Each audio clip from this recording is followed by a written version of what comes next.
higher, so if you go with the county treasurer or whatever, you're gonna get a low interest rate. And by doing that, you're gonna get a higher interest rate, which is good for that. But we don't see that in the budget. budget. We won't see that in the that general by fund. whittling it down. Yeah, right, you would not see that. I'm pretty much done. Any other questions to the board? So on our revenues in the out years, did you use a conservative, you know, you had a discussion in there about how, you know, some school services wants us to be more conservative. What do we use? Well, we used I haven't really changed when I came on board a couple of weeks ago. I didn't change those figures, so most of the time districts, and I'm sure your district, what they use is they use the county. Usually the county will say, go with school services, or they go with DOF, you know, or go with the figures that we have. And again, the figures that we received, the amounts that we put in for the LCFF came from the Coster County. Okay. Yeah, so they actually do the calculation for us. Okay. So what we usually do is we do the calculation and they do the calculation for us to make sure that we're correct. And they are also, Usually conservative. so it makes two people do it. So Okay. again, those are the revenue from what they'd like to see and what we did put in. We did receive a letter back from the negotiation part, which is a big part of the expenditures. And so they did actually send us a letter back the other day that said that, that they liked the numbers, the way they looked, and we did a good job in putting them together, and they felt comfortable with what the amounts that we had in the documentation. So they're satisfied with our numbers, which is a good thing, because then you have somebody externally, telling you that you're doing a good job, so.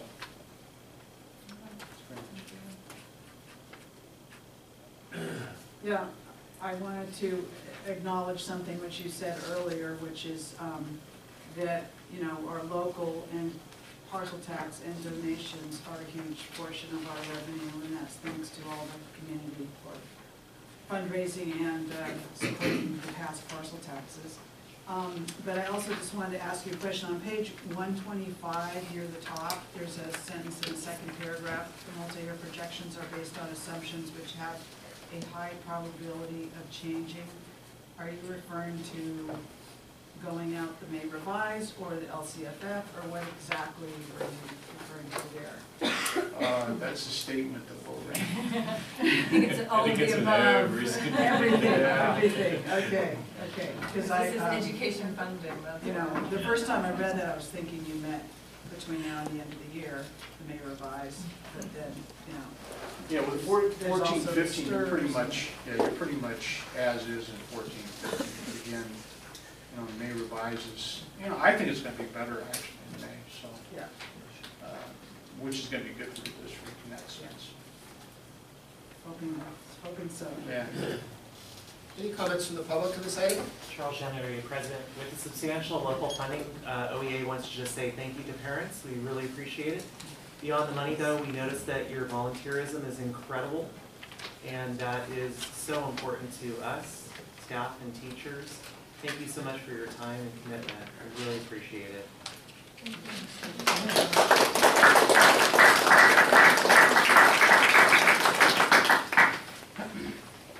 Any other comments from the public? This item is on for action. Sorry? Tom? I'm trying not to ask this as a question. If I were a board member, I If you would could just be introduce interested. yourself. Yeah. I'm sorry, I'm Tom Spalding, Orinda citizen. I would be interested as a board member in seeing the trade-off between expenditures for OPEB and reduction of future liabilities. In a private business, I would see that on a balance sheet. I don't know enough about public accounting to know what to expect in a school board budget, so I'll just leave that as a comment. Thank you. Thanks. This item is on for action. I move that we approve item H, the 2014-15 second interim financial report. Second. Do we have any modification on that based on checking on that out year?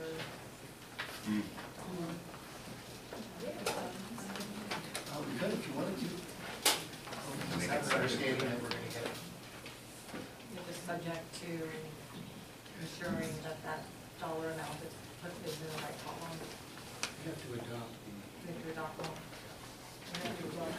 If it affects anything, I'm sure, the only year I would see it affecting is 15, 16, and you're, yeah, not 16, I'm pretty sure I'm correct on the 16, 17, because I looked at the document.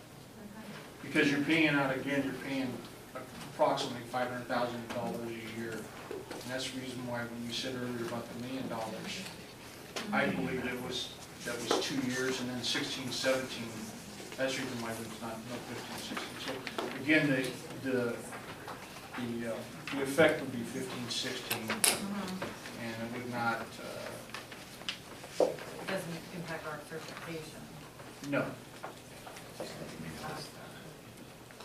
actual budget. Okay.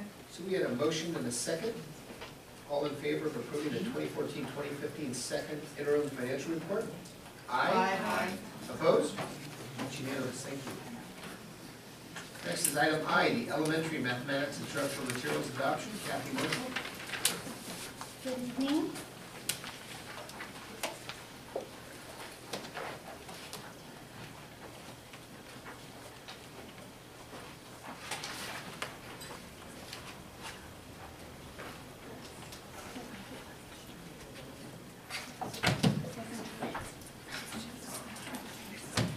Well, I'm here to share some information about where we are in the process of a new math adoption for the elementary schools. So that will be for kindergarten through 5th grade. And I'll have some information to show you on the PowerPoint.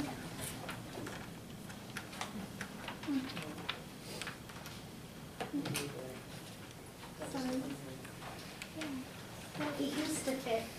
So let me just share with you that it's been quite some time since there has been an adoption of any kind, because the state had provided flexibility to districts during the difficult budget times.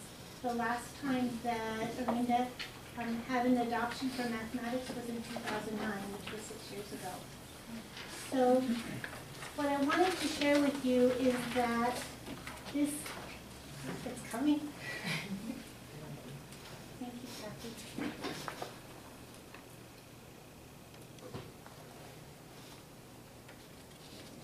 Okay. So I appreciate everyone's patience.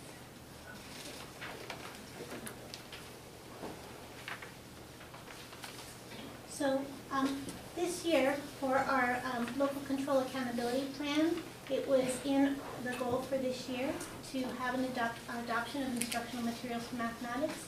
It was also a district goal to pilot textbooks and instructional programs for potential adoption.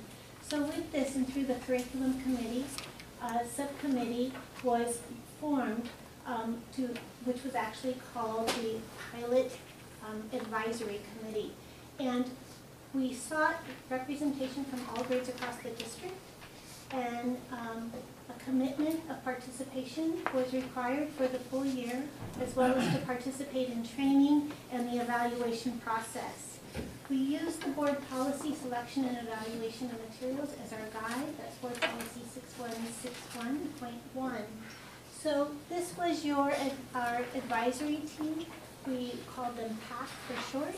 And so they were the core teachers across the district and across grades who did an initial review of all the materials, not only from the state adopted list for Common Core standards, but from other lists as well.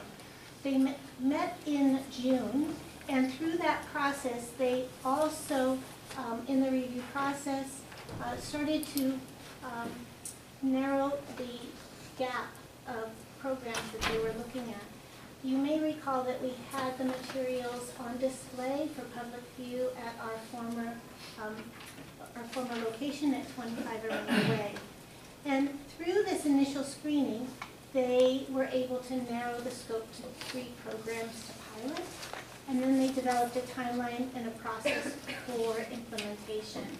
So the 3 programs that they had identified were investigations by Pearson, math expressions, by Houghton Mifflin, it's actually now Houghton Mifflin Harcourt, and Trailblazers by Kendall Hunt.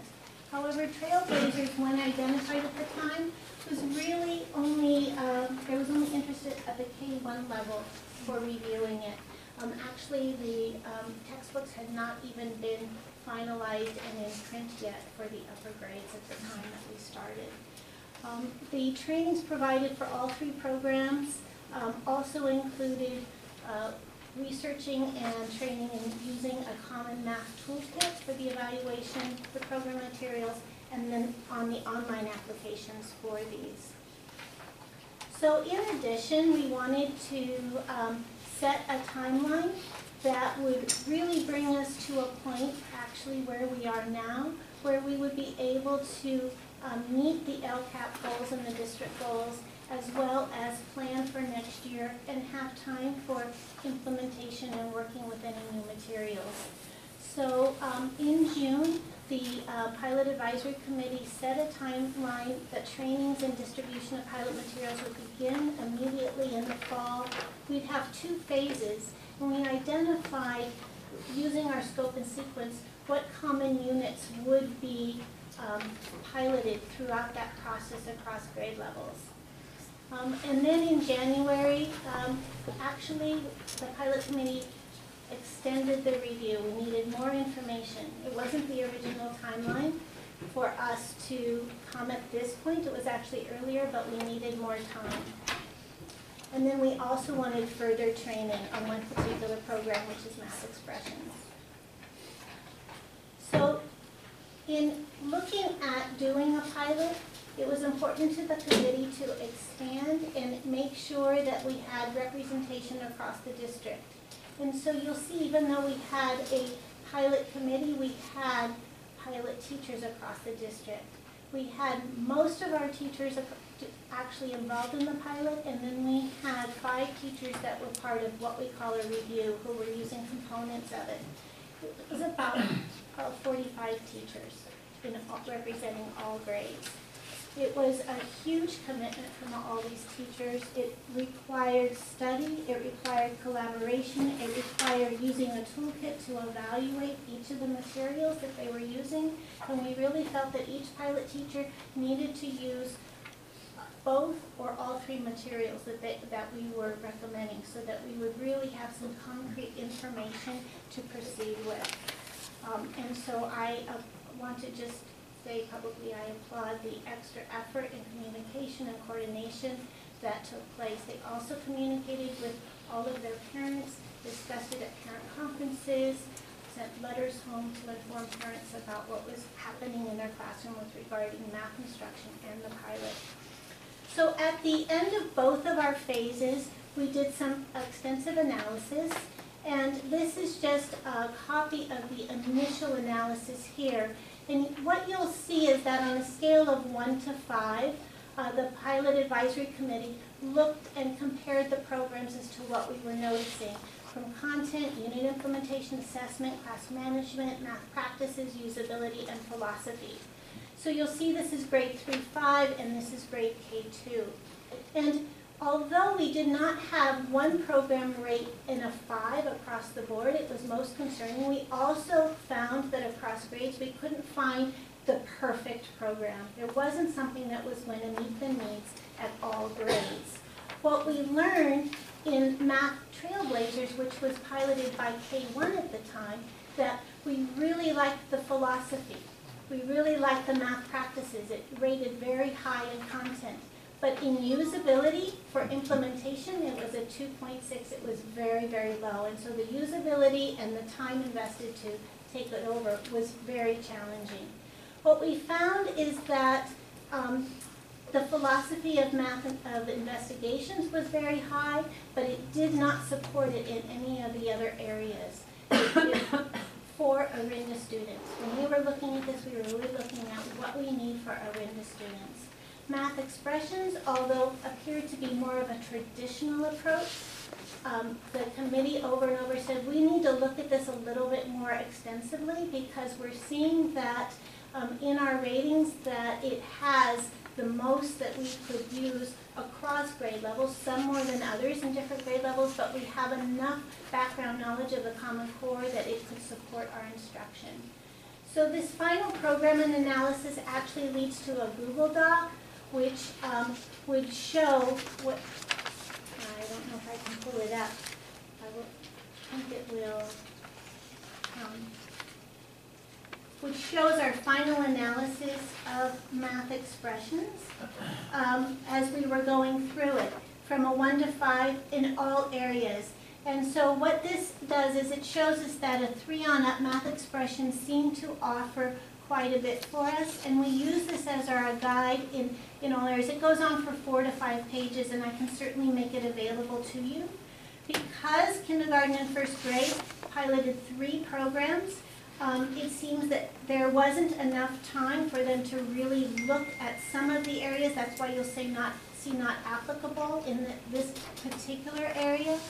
But overall, they felt what they were experiencing that they could work with and we could learn more from. So in essence, with us doing this extended review, I'm coming back to the PowerPoint now.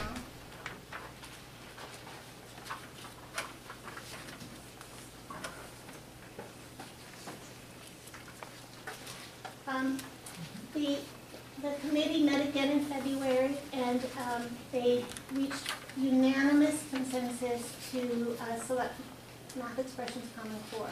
It's aligned with the Common Core state standards and the practices.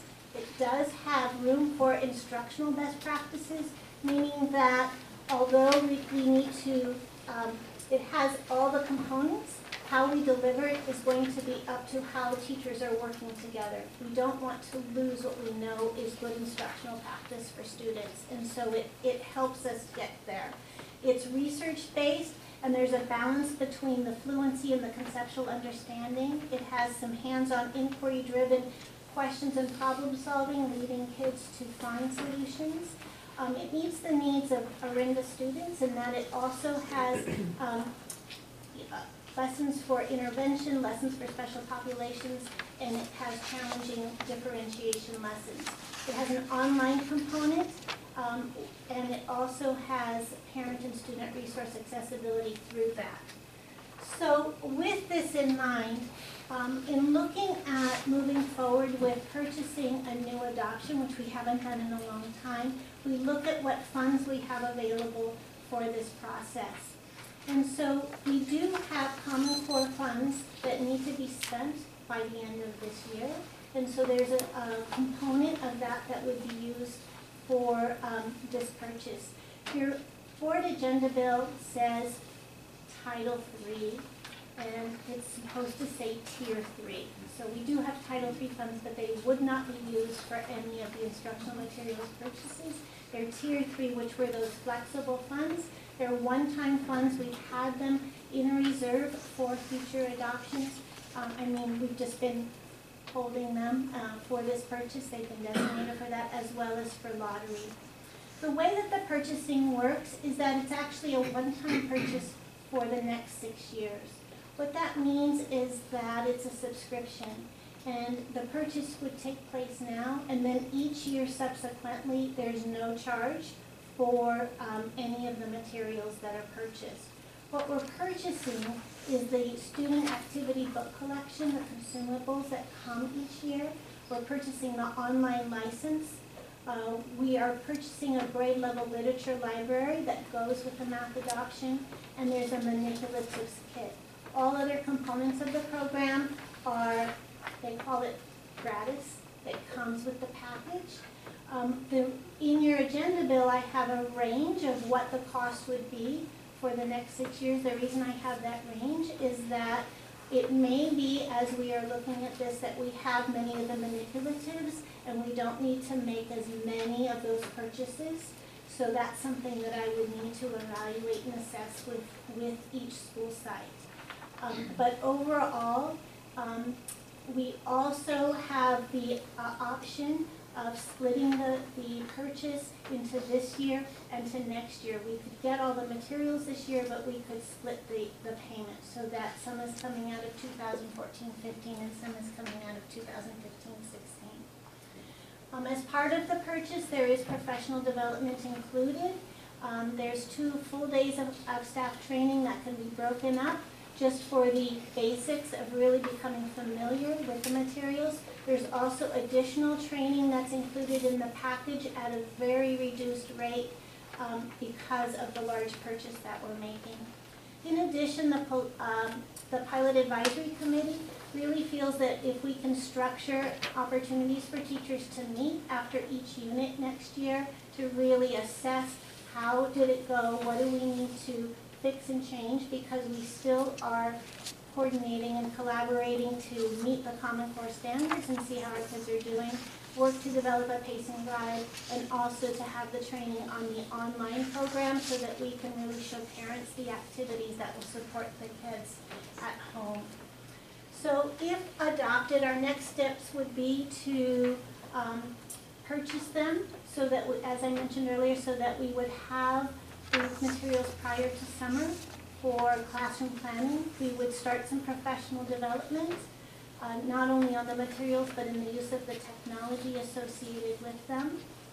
We would review and revise our math calendars, and we would also look at how the assessments will support our work in the classroom, both the formative and the summative assessments. So that's it. Oh, here's math expressions. Booklets. They've been on display upstairs. And this is all of the evaluation pieces from the committees. Anybody wanted to look at the evaluation specifically?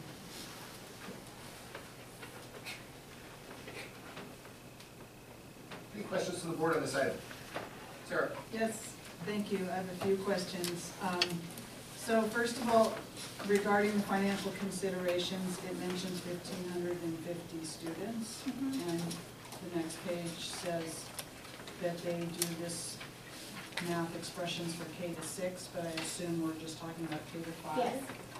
Okay, and this is, right now, I assume we don't have a textbook that's Common Core, and this would be like a textbook, is that correct? Correct. We do not have a Common Core aligned program right now. Okay, that would be great to have a Common Core aligned program. So since the next page says K to 6, I'm just curious, did you consider 6th grade, or what are we doing about 6th grade since we're on this subject? I'm glad that you brought that up. The K to 6 program for math expressions is designed for districts that might have 6th grade in their elementary program, in their elementary school, so it would be for a K-6 elementary school. Mifflin Harcourt actually has another program for middle schools that would be the continuation that is being piloted right now at OIS. But we don't have 6th grade in our elementary school, so that's why we're focusing on K-5. Okay, and the one they have for middle school, does it include 6th grade? The one for middle school is 6, 7, 8. 6, 7, 8, okay, great. And then regarding the funding, you mentioned you could split the payment over 2 years, and yet you also said Common Core has to be used up this year. So I'm wondering how much money do we have altogether left in Common Core? And I assume when you said you split the payment, it would be using some other funds for the second year. So, in splitting the payment, it would be that we could pay some now and then some by the end of July of this year. So that's into the new year. In the Common Core now, currently for instructional materials, we have between $21,000 and $30,000 left for instructional materials. We have in the other funds, we have in the IMF fund, we have about $280,000. In the restricted lottery, I think we have about $197,000. So we Those are the funds that we would look at for this budget. For the second year, okay, There- great. It's also, as Mr. Smiley mentioned, that there is a potential for additional Common Core funds for next year at $180 per student, and that could be looked at for instructional materials as well. That would be great. Okay, and then one other thing regarding the training, which you mentioned several times, that there would be training. One of the earlier slides mentioned June training, and I just thought that seems like a difficult time to start training because everyone's so busy in June, it's the end of the year. But we mentioned the June training because that's at the request of the teachers. We've had June trainings the past 2 years, the first 2 weeks that school gets out. They've been grade level trainings to develop units. It's not always everybody comes, but it's a start, and then we had trainings in August as well. So we try to open it up, and teachers are compensated for their time. Okay. Thank you. And the staff trainings are for all K through Yes. is it TK also, or is it not TK? TK will benefit from this, but they have a modified curriculum, so the program will be slightly different, but certainly some other resources that they would have access to. But we're not including them in the head count. Well, it's very different from what, I remember all our textbook adoptions have been 2025, the year, far out. So it's nice to see that we're actually having some funding for textbook adoptions finally. I wanted to mention one more piece of information, is that Common Core is new for everyone, and so we're learning as students are implementing the curriculum, and once the new testing comes out, we'll learn more. As publishers make modifications to their programs, I have confirmed that we would have access to any of those at no additional charge.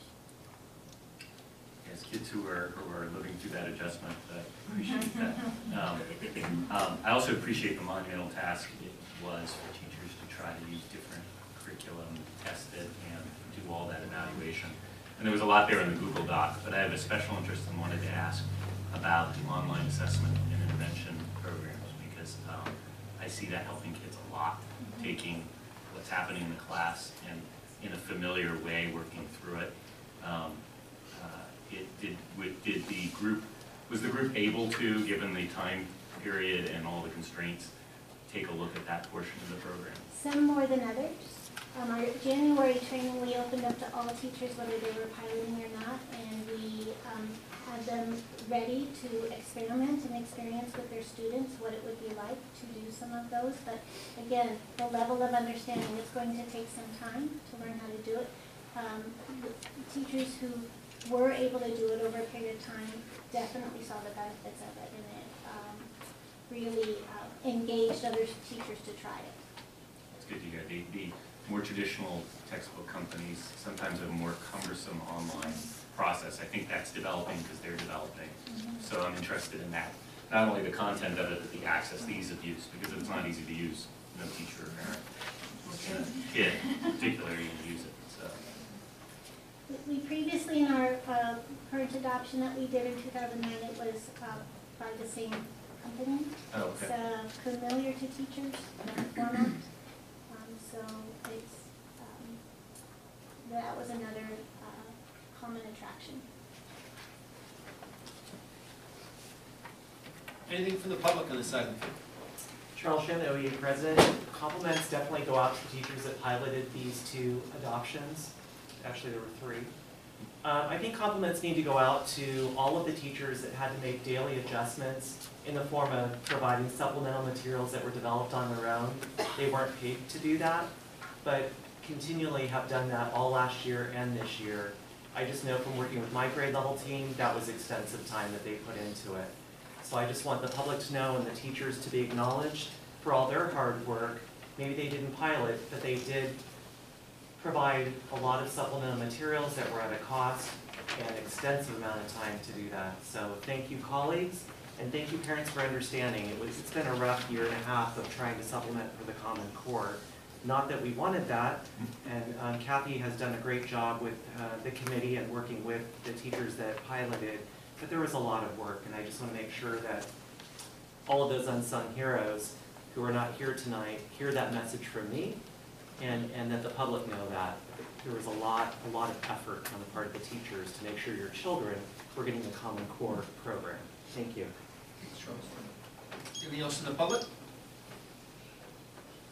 Anything else in the board? This item is on for action. Go ahead, Well, Sarah. just one other thing I wanted to say is that having these math Common Core materials will probably help parents too, because a lot of parents I hear don't understand how are we teaching math in Common Core. So that's a good thing. This item is on for action. I move we approve action item I, elementary mathematics instructional materials adoption. A second? All in favor? Aye. Opposed? Unanimous. Thank you, Kathy. Next, we're on to item J. Raymond's going to present us with a contract with an IT network professional for technology services. All right, good evening. So I present to the board for action tonight, a professional services agreement for Dan and Tijo. A little background on our existing IT operations. This year we've seen a large increase in end-user devices across all school sites. We anticipate that this trend will continue in the years to come. I know the district has, under the board's direction, invested significantly in the existing infrastructure in the past year or two, with a couple more projects on its way. And so during this past year, this is my first year as the Director of Technology here, and during this first year I've had a first-hand glance of our existing network, and have started to build experience with working and troubleshooting our environment. And so one of the things that I've discovered in the implementation of the projects and the current state of our network, we sort of need to take a step back and really take a holistic view of our network design and documentation.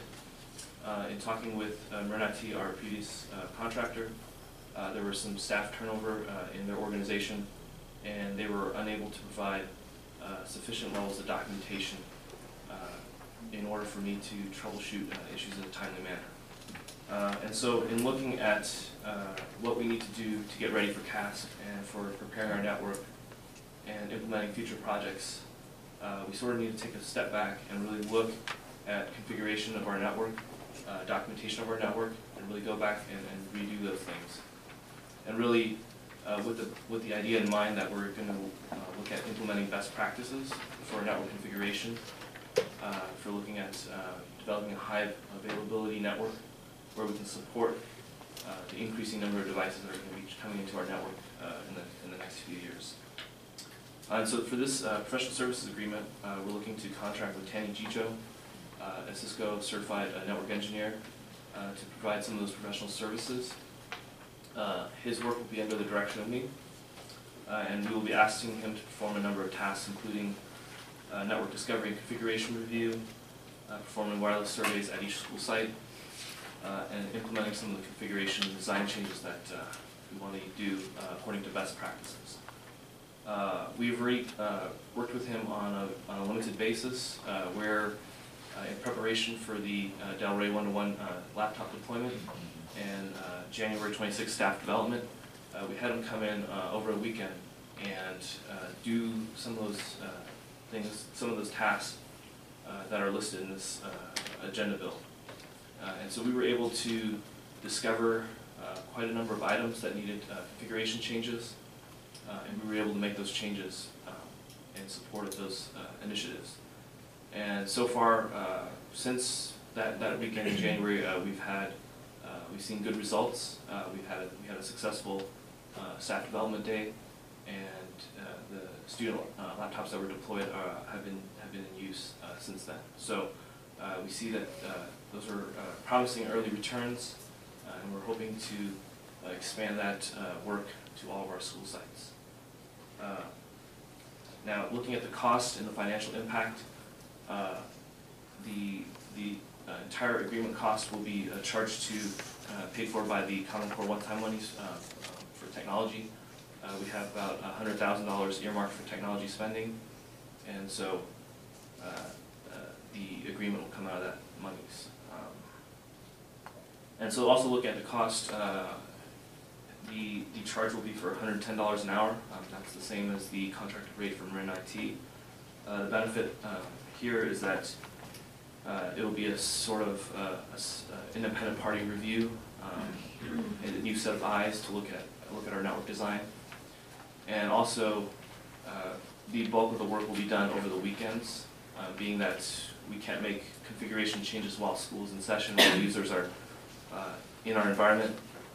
And so that flexibility is built into this contract. Thank you, Raymond. Questions from the board? I have a question. What do you see as the time frame for the project, the scope of the project?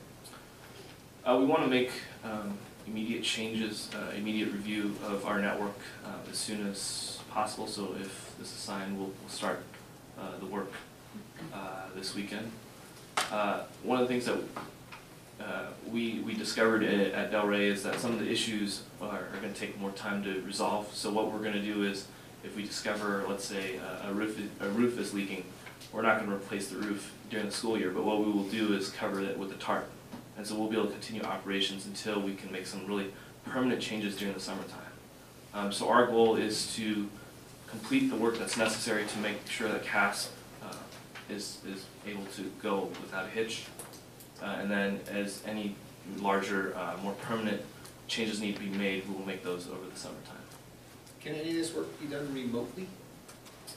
Can he do it from his house in Alameda, or is it pretty much hands-on, on-site?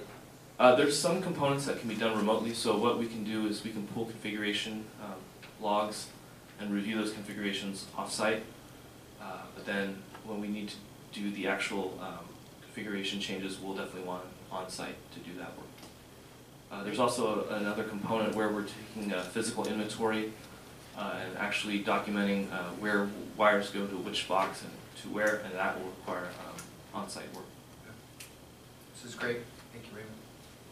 So Raymond, what happens if the scope of this work is going to require more hours?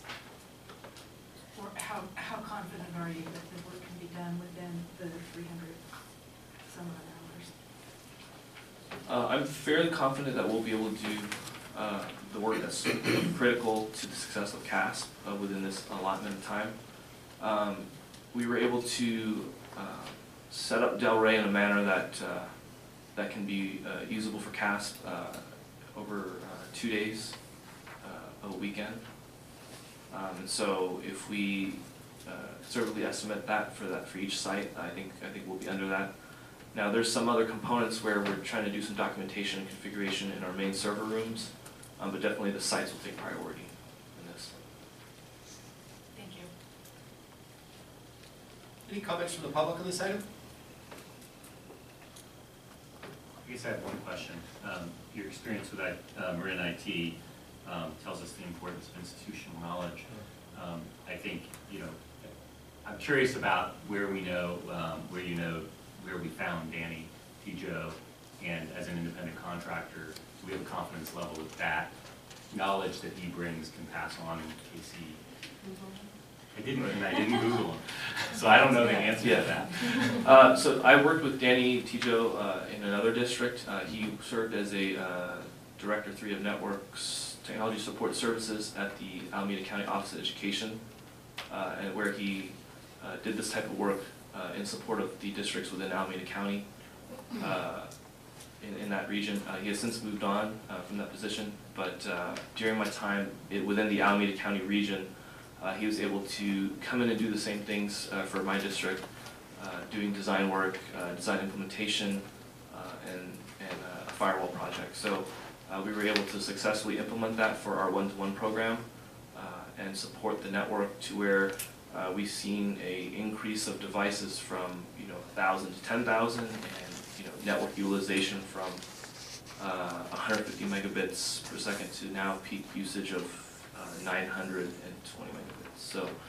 we've seen an explosion in student use of devices and student use of technology, as well as the use of the network resources. So. I have a question. This looks like an important thing to do. I'm curious, I'm not clear, are you expecting that he would be done with this work before the summer, or will this continue into the summer? No, the bulk of the work will be done before the summer. So it will actually be done before the start of CAS. And then any sort of more permanent changes we will look at implementing during the summertime. So one of the longer term goals is to move the data center back to the district office. And the reason for that is we have a power generator here. It's more easily accessible for me in terms of when we have outages or if we need to do level 2 or level 3 type support. And so that would save the cost of having to purchase another generator and installing that at OIS. But that's sort of a much larger scope of a project and definitely something that we need to tackle over the longer term. So we'll be back here. Possibly. This item's on for action. I move that we approve action item J, contract with Danny Tijo, IT network professional for technology services. I'll second that. All in favor? Aye. Aye. Opposed? It's unanimous. Thank you. Thank you very much, Raymond. Our last action item is item K, the 2015 School Board CSBA Delegate Assembly election. Dr. Jacknet. Thank you. The board has the opportunity, if you so choose to exercise it, to appoint delegates to the CSBA Delegate Assembly. And so this is your opportunity as a board to direct us so that we can fill out that ballot for you and send it in.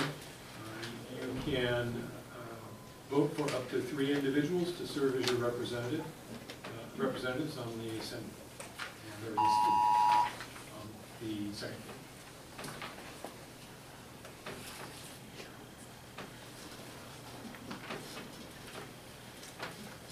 Any discussion from the board on this item? Sarah, you're smiling. Come on. I Well, personally, Sarah, go ahead. I was gonna say, this is tough. I know several of these people. I think, I'm thinking about this in terms of who we want to represent us at CSBA and who we want to represent the area, not just us, but the area.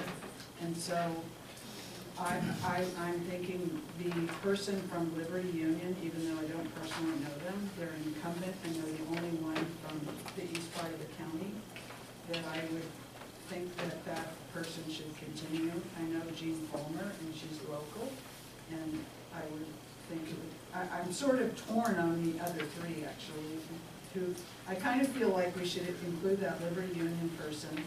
And then I know both Jean Fulmer and Madeline Cronenberg, and I feel like we should have someone representing West Contra Costa. And she, I know, is previously a teacher and been probably the longest board member of any board members listed here. So she would make sense. Jean Fulmer would make sense. And yet then there's Christine Dean, who's one of our county office reps. So I feel a little bit torn on those. So that's my thoughts on it. That I just named 4, and I appreciate you starting the discussion. It's a tough discussion. Yeah, I welcome the rest of your comments. Thank you. Julie. I have a different take. I think we just vote for Jean Fulmer and just vote for one person. And I think there's Teresa Geringer is stepping down. There's nobody from our area that's on it right now. And Jean is, one from the Orinda area. And I think it helps her for us to vote for just one person. And then if we dilute our vote, she's more likely not to make it. And the Liberty Union already has somebody on there.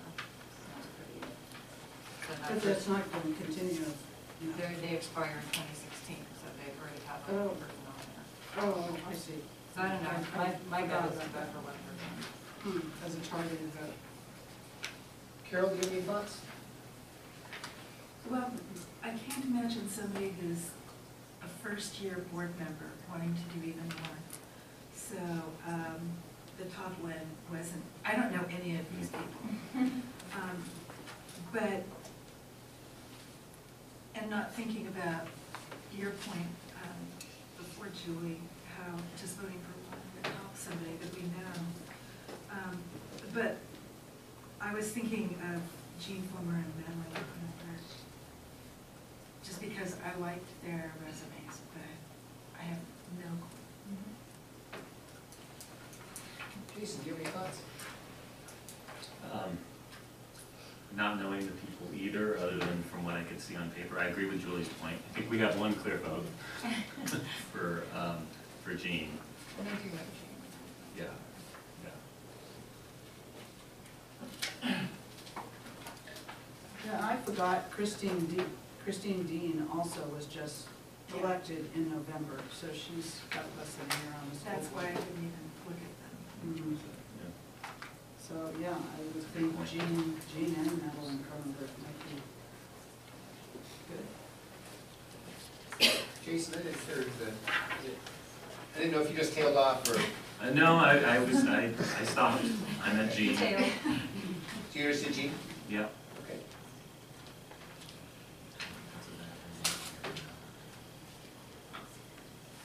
Well, I'm just with Jean too. Seems like there's three of us that feel that way. That's fine with me. That's fine. Okay.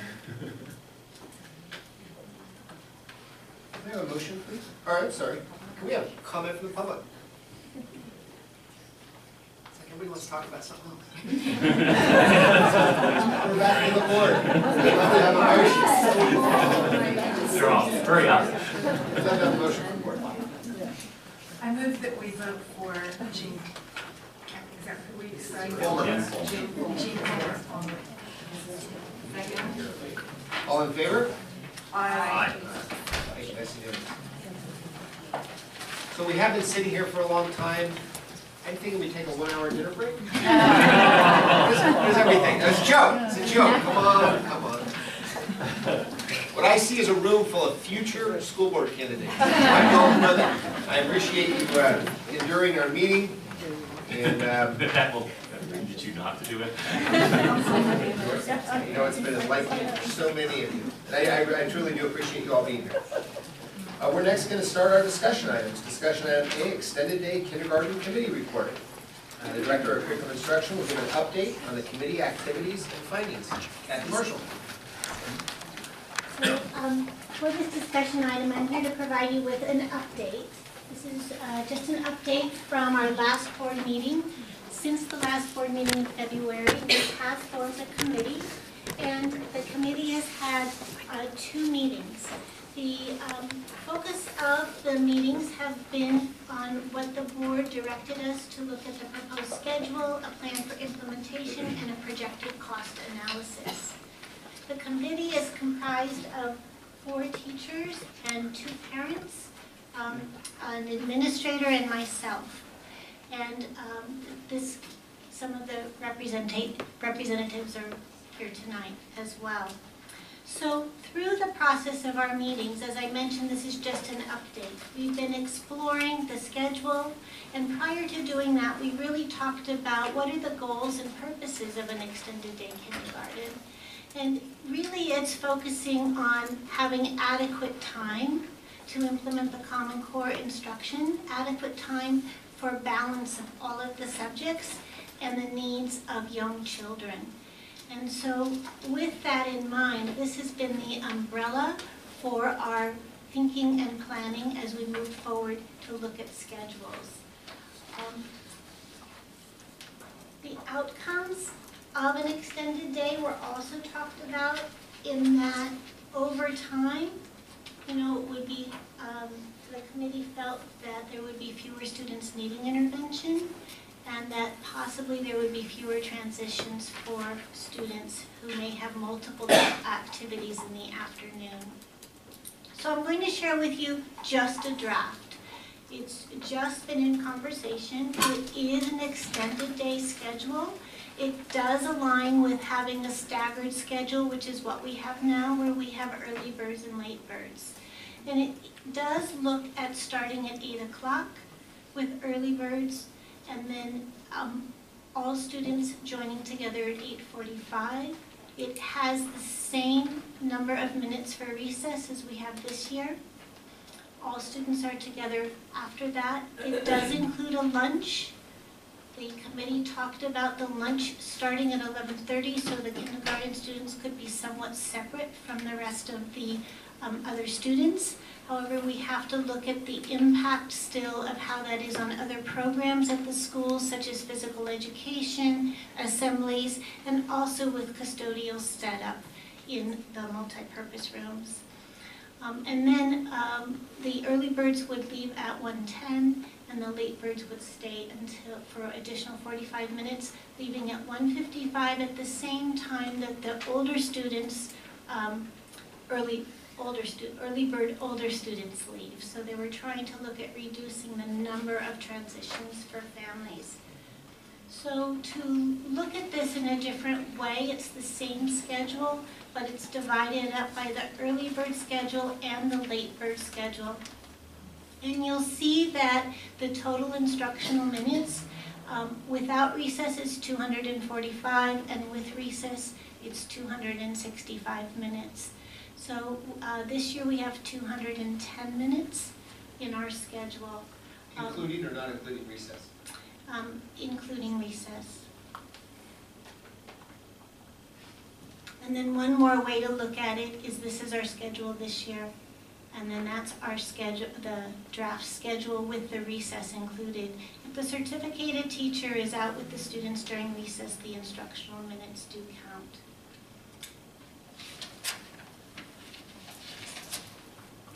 So then we also talked about transitional kindergarten, because if you recall, we know that the minutes need to align for transitional kindergarten students as they do for kindergarten unless a waiver is requested from the State Board of Education. The committee has felt at this time that maintaining the current schedule of 210 minutes is appropriate for the particular age of students. And so we looked into what it takes to submit a waiver. And the waiver, many districts do this, they request flexibility for the TK students. Once a waiver is submitted, it goes to the board, the state board. Prior to that, it needs to come to this board for a public hearing and for a recommendation to move forward. And then it takes about 3 weeks after the state board approves it for it to be, us to be notified. And then there's a renewal process, but I still have not heard if it's an annual renewal process. I'm still waiting for the specifics on that piece of information.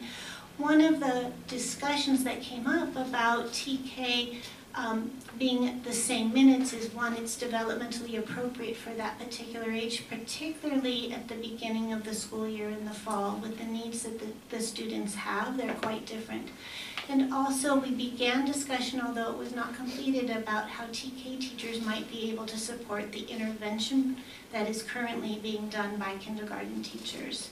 With the extended day model as we have it right now, it puts teachers over the 240 minutes, so they would not be in that ballpark to provide intervention with this longer day. So we just began considering what are all the costs, and so when we meet again, we will be pursuing this in more depth. But we do know that if lunch is in the schedule, that there would need to be staff coverage for that. And so we were looking at if there was 4 classified staff yard supervision per school 5 days a week for approximately 50 minutes a day. We're estimating a projection at 57,000. Again, it depends on enrollment at each school as to how many staff members would be needed. There would need to be some working conditions that need to be negotiated, and those costs are unknown. Intervention schedule, this is just a rough projection. We wanted to have something to share with you, and looking at what we have at this time with a certificated staff member. That's the first line in red. for about 25 to 27 weeks. And or if, depending on the type of intervention, it could be done by classified support, it would be at a different rate, at the bottom rate of $36,477. So in looking at, well, what needs to be done if this was something that were to be approved and move forward, we know that we would need to have a discussion, which we're having, and then another meeting for adoption. We would need to have communication. We've started some communication with at the school sites, but we would need to formalize that communication much more. We need to address the negotiated items. We need to adopt a board policy for extended day kindergarten. Of course, there's budget development. If we were to move forward with the TK staying at the same minutes, apply for a waiver.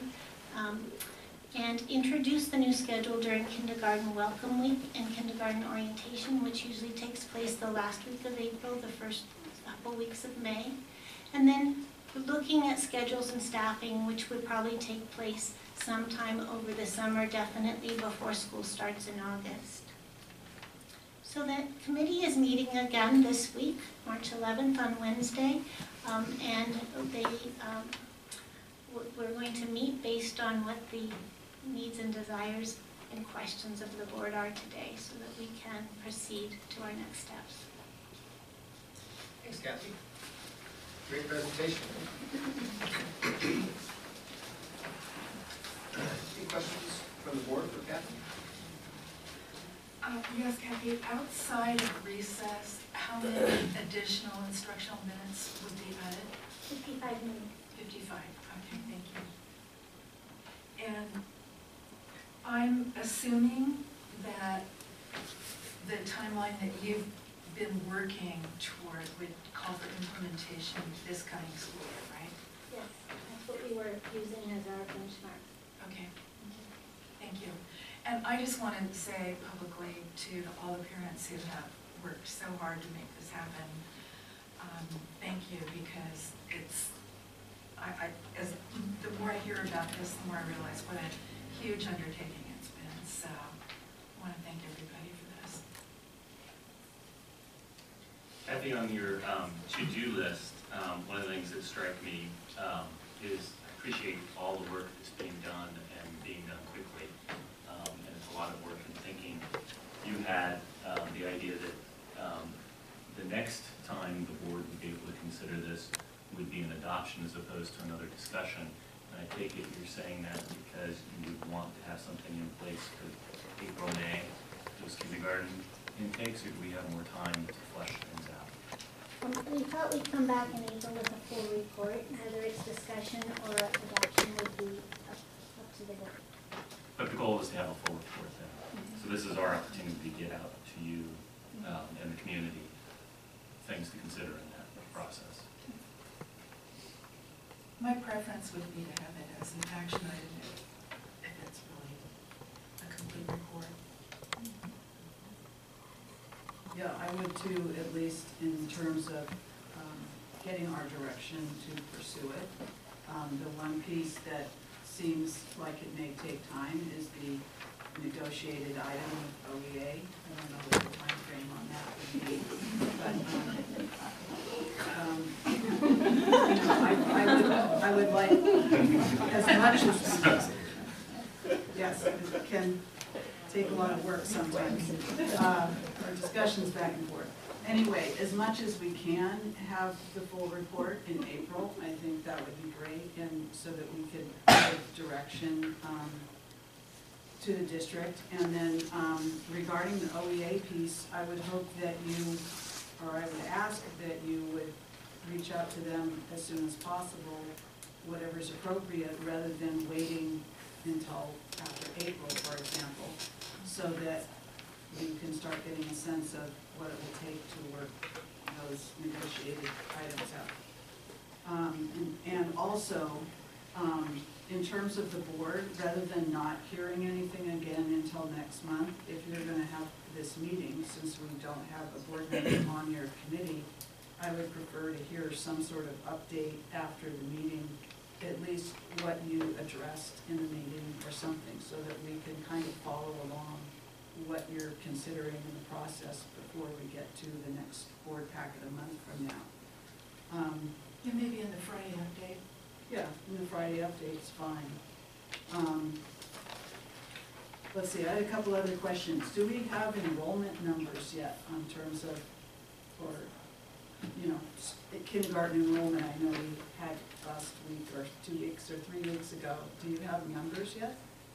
I think there's some initial numbers. I didn't bring those with me today, but I looked at numbers for the math adoption, so that's how I know that there are some numbers, but. They haven't been validated. We're still working on that. We had to stop that work when we changed CBOs and concentrate on the interim report.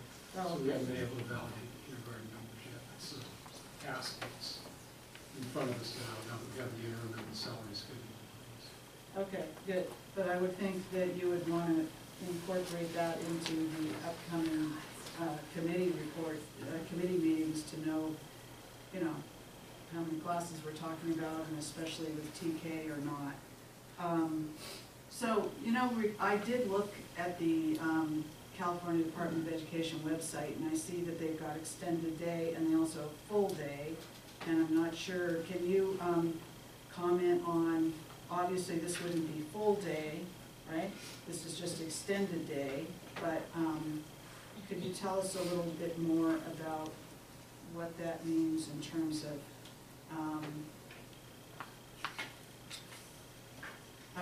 okay, I guess where I'm going with that is, extended day I know is anything over 4 hours, and we would have to set up a policy, a board policy, and we'd have to get a waiver with the state if we didn't have TK the same amount of time, which I would be in favor of.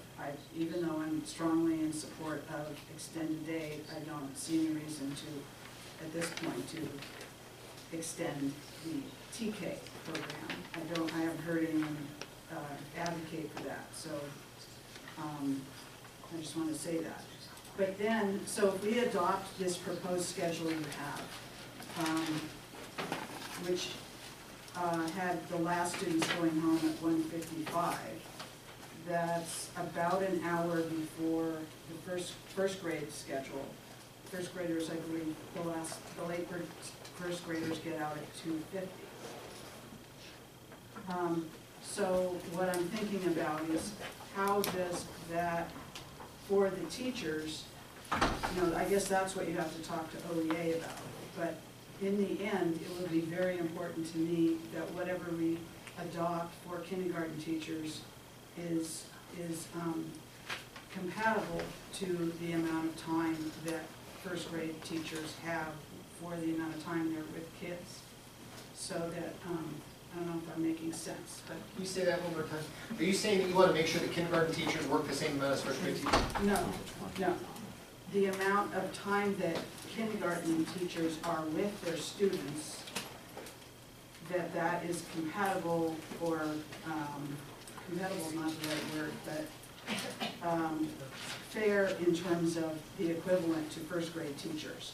And I happen to know that there's a lot more language in the contract of first grade and up than there is for kindergarten right now, because right now we have a 3.5 hour, I looked it up, we have a 3.5 hour schedule, and so there's, the rest of the day is not defined.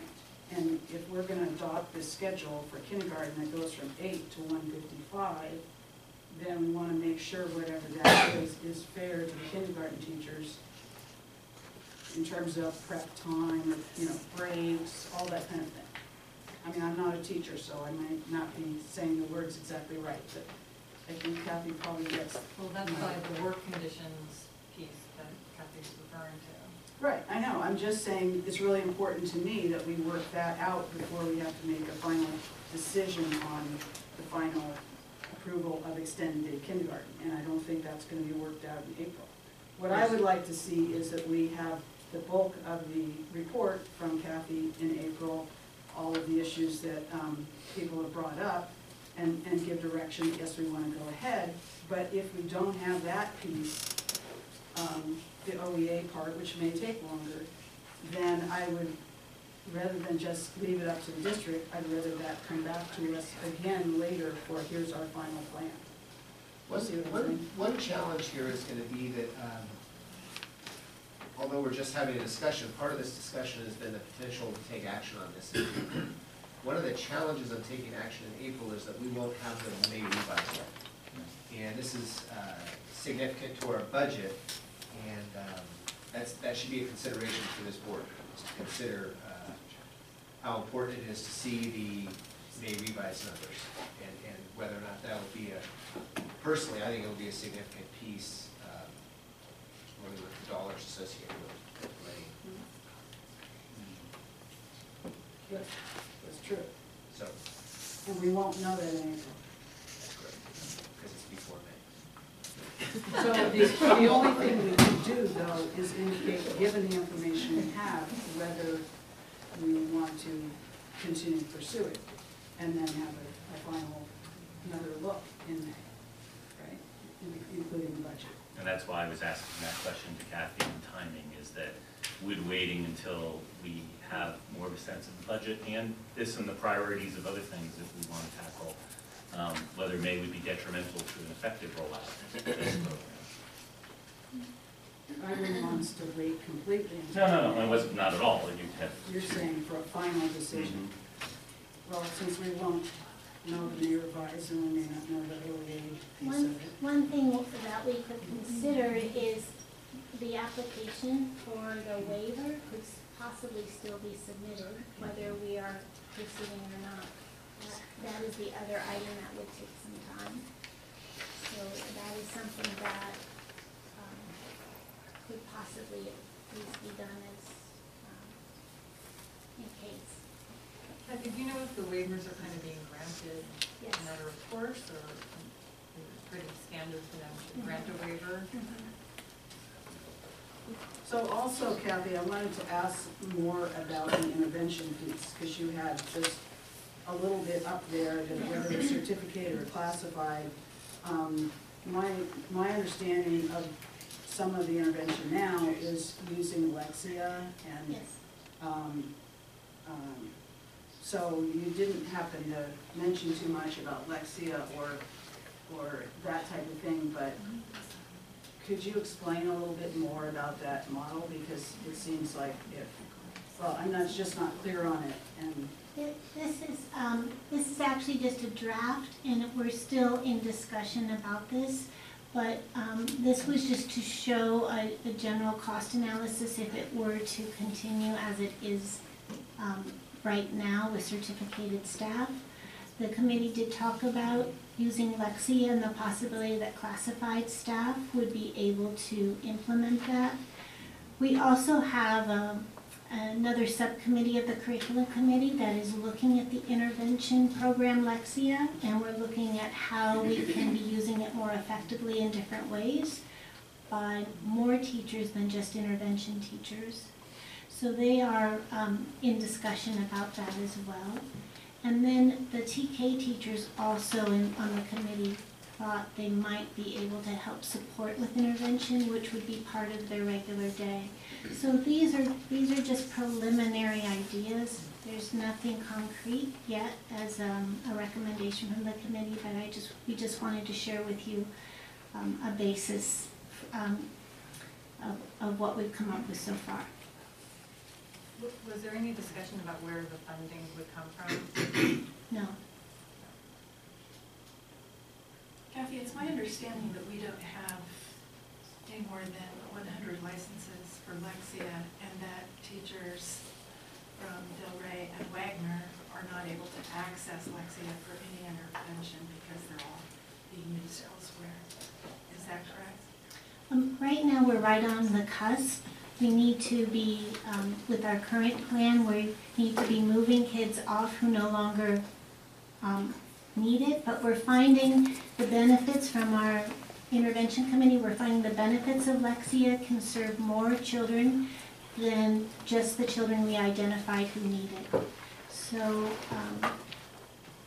I haven't heard that there are kids who can't get on it quite yet, but I do know there are some students that could be removed to make room for others. This is kind of the turn at the end of this trimester where we need to make a switch.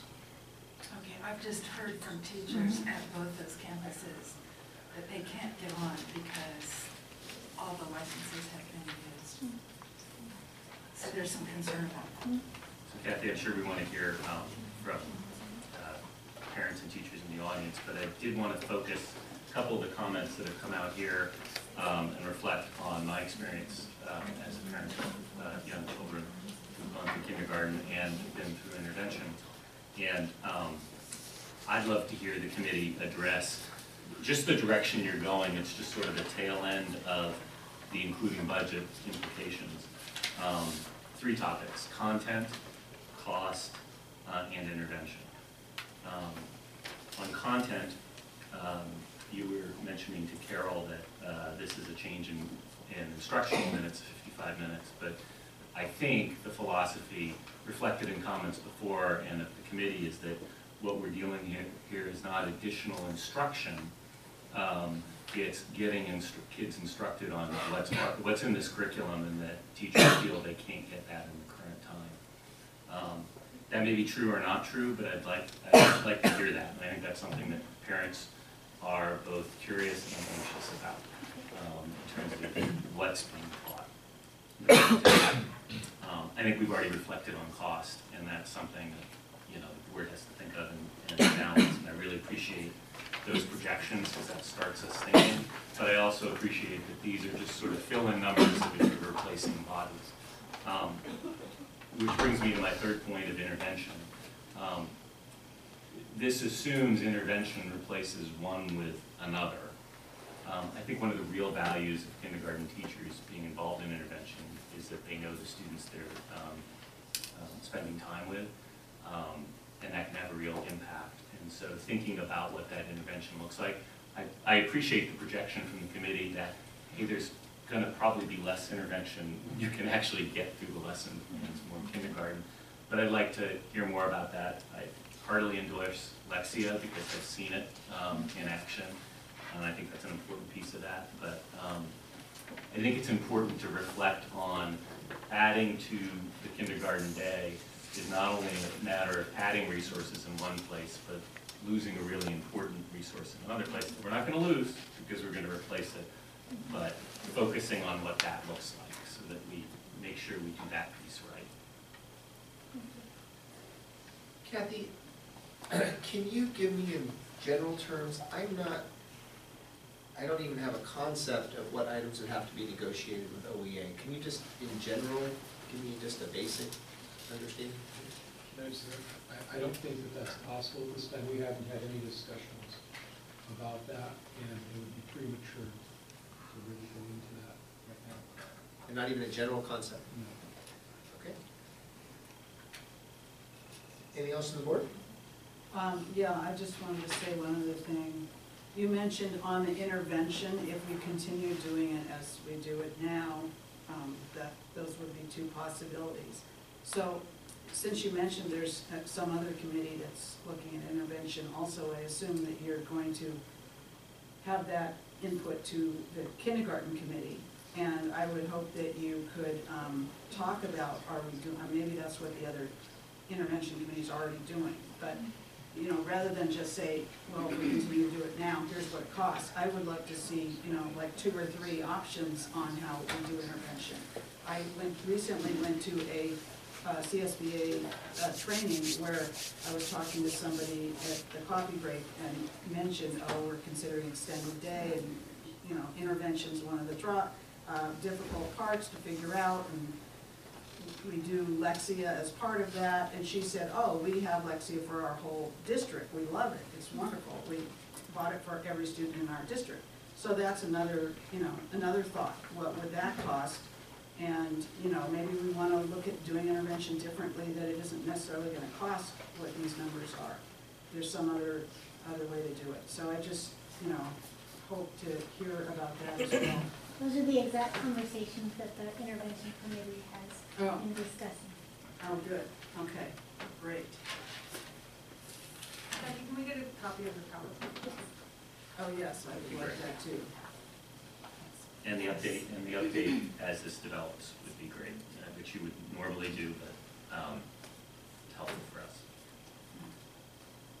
We ready for public comment? I have 412 cards. No. We would love to hear from Lynn Kalmar.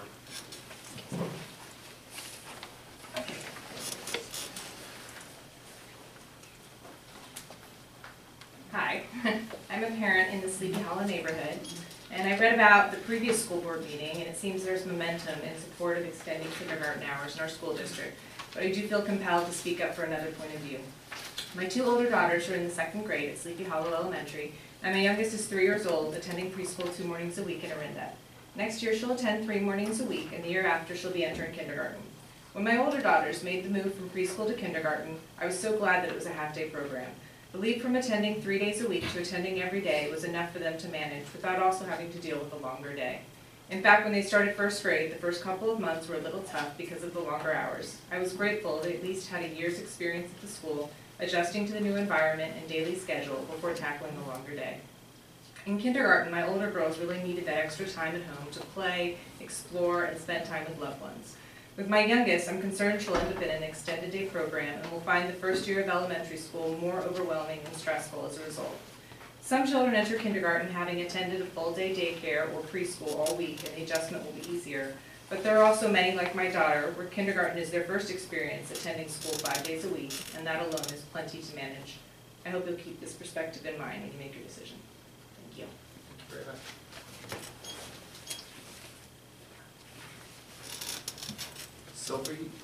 Sylvie.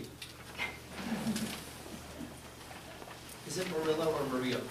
My kids call me Maria. Okay, thank you. So the kindergartners can handle it, you probably can too. Thank you.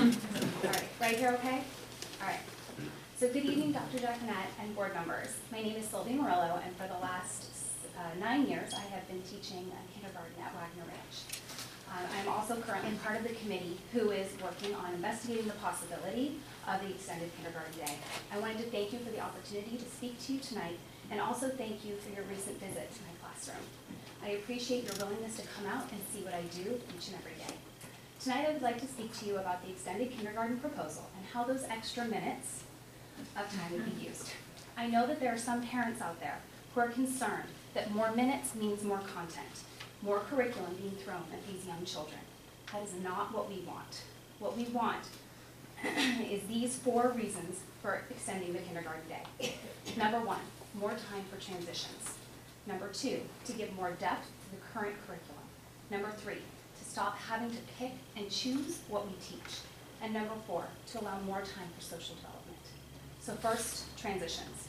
Our day is so fast and we are expected to teach so much. I constantly am ushering my children from task to task saying what my mom always used to say to me, quick, quick, quick like a bunny. I would like to eliminate that phrase from my teaching vocabulary by giving my students more time to transition from activity to activity. Number 2, more depth. By giving us more time, we would have the same content, but we would have more opportunities for reteaching and extension. Here's an example. Currently, I teach handwriting without tears once a week. I teach 2 letters. We do chart paper, we do chalkboards, and we do paper and pencil. And then we move on, and the students are expected to remember how to make those 2 letters. They never get another opportunity to explore them. However, if I had more time, my students could do shaving cream on tabletops. They could do writing in sand. We could go outside and write with sidewalk chalk, and they would have different modalities to access that same curriculum. This would allow all of my students to solidify their skills before being forced to move on. Moving on to the next goal, having to pick and choose what I teach. Currently, I have 2 25-minute stations. During those stations, I have to cover math, phonics, word studies, social studies, character education, art, and science. So that means on a given day, I have to pick 2 of those to cover. So if I choose math and social studies, none of those other content areas are being studied that day in school. However, with a longer day, I could cover more of these subjects in a day, not to learn more, but to have more time to acquire the same content. Now, the last reason. During the time that you visited my classroom last week, you witnessed a few minutes of my children having their beloved free play time. This 15 to 20-minute block of time is precious social development time that my children use to learn skills like sharing, taking turns, and negotiating. Unfortunately, this precious time is one of the first things to be cut from our daily schedule. Why? Because we have an assembly, because there's Think First, because we have to go to the library, because we have to go to music. On the days when other special activities take time out of our day, we still have to fit in all of our academic content. So what gets thrown out? Our social development time. With an extended day, social development time would be guaranteed to happen every day. It would become a sacred part of our schedule that we would not toss out just to provide more academic content.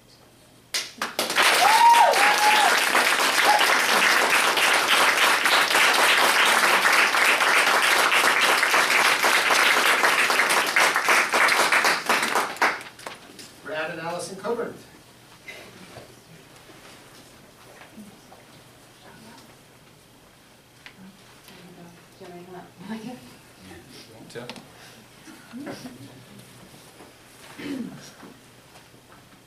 So my wife and I, actually, we wrote a letter to the board for this meeting, but actually a lot of the questions and concerns that we had were answered by the presentation, which was great.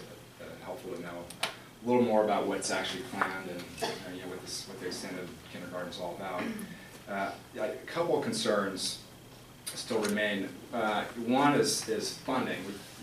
Everybody's mentioned funding and that it's a concern. You need to figure out where the money's coming from. But I think that's important for the public to understand actually what will be cut to pay for extended kindergarten. We've heard the money's coming from the general fund. It's not clear exactly what expense and what the opportunity cost of extended kindergarten is. So we'd like to have that be a little more front and center in the public dialogue. Oh, no, we'll just elaborate on that. I understand that there have been, it's things that were cut a while ago, and there's an opportunity to potentially bring some of those things back. And I would love to know what are those possible programs. Is it a GATE program? Is it more science or music? Those are things that I feel like all parents would want to know what the opportunity cost is. And just background, we have a kindergartner currently at Wagner Ranch. We have a 3-year-old who will enter kindergarten, who will turn 5 and enter kindergarten in 2016. And also on the presentation that I mentioned, outcomes were focused on the interventions and also transitions, but we didn't see a focus on or an outcome of actually enhanced development for all kindergartners. So we want to make sure that that's front and center, and that's been our concern. Is actually we're not in favor of more instructional minutes for the kids. We're in favor of more free play. And so if there's a way that this translates into more free play, that's great. But that's we're very focused on ensuring that free play is still a priority. And right now, with a shorter day, it's left to the parents to figure out how to maximize free play. When you lose control over that, and you don't actually know, are the kids in the classroom, or are they actually out and enjoying the free play? And at recess, it's an unknown for us.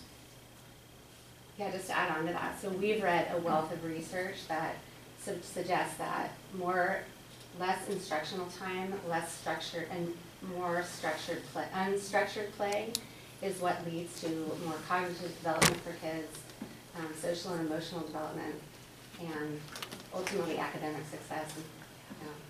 And we just want currently we use that time to go to Bandit, which is Wagner's after-school program, where all the kindergartners get to play together for up until 1:50 when we pick her up, because then it becomes the older kids come. But we also use that time to make sure she has play dates for her just to come home and play with her brother and play Legos, and ways that we feel are the best way to nurture that social and cognitive development in our child. I think those are the questions, concerns you want to raise. There's a lot of momentum behind this, it appears, and just want to make sure that all the voices are heard, and hopefully the board is considering everything and making their decisions. Appreciate that. Thank you very much.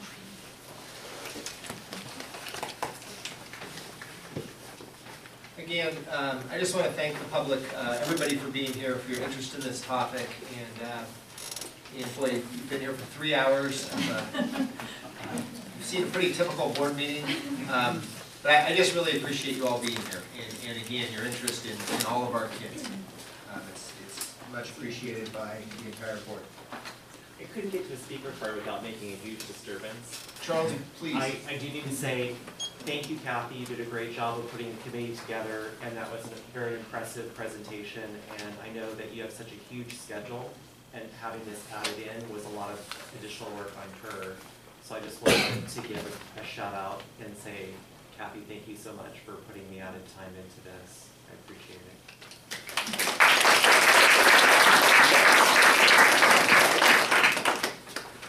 Now's my time for more discussion, but please. Well, I just wanted to assure parents. Can you just introduce yourself? Oh, I'm Kathy Shipp. I'm a kindergarten teacher at Sleepy Hollow. Thank you. I want to assure the board and the parents that we're not trying to increase curriculum.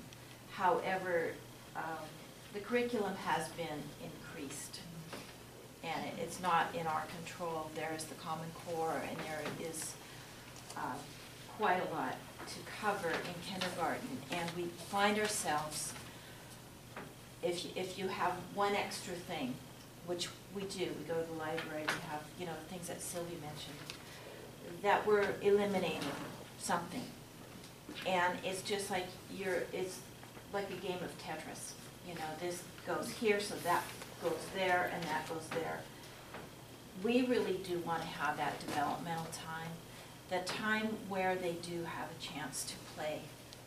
They have their chance to have interaction, and that we do a complete job of teaching what we are required to teach. We want to do a good job. We feel like we're not, I personally, I won't try to tell for everybody, I personally want to feel like I'm doing a good job for my students. I want to feel like I'm doing the best. I want to feel that they're getting the most out of their day. I don't want to feel like I'm just shoving things down their throats. And sometimes I kind of feel that way. And what we are requesting is to have the time to have a really high quality full kindergarten program. We want to improve the quality.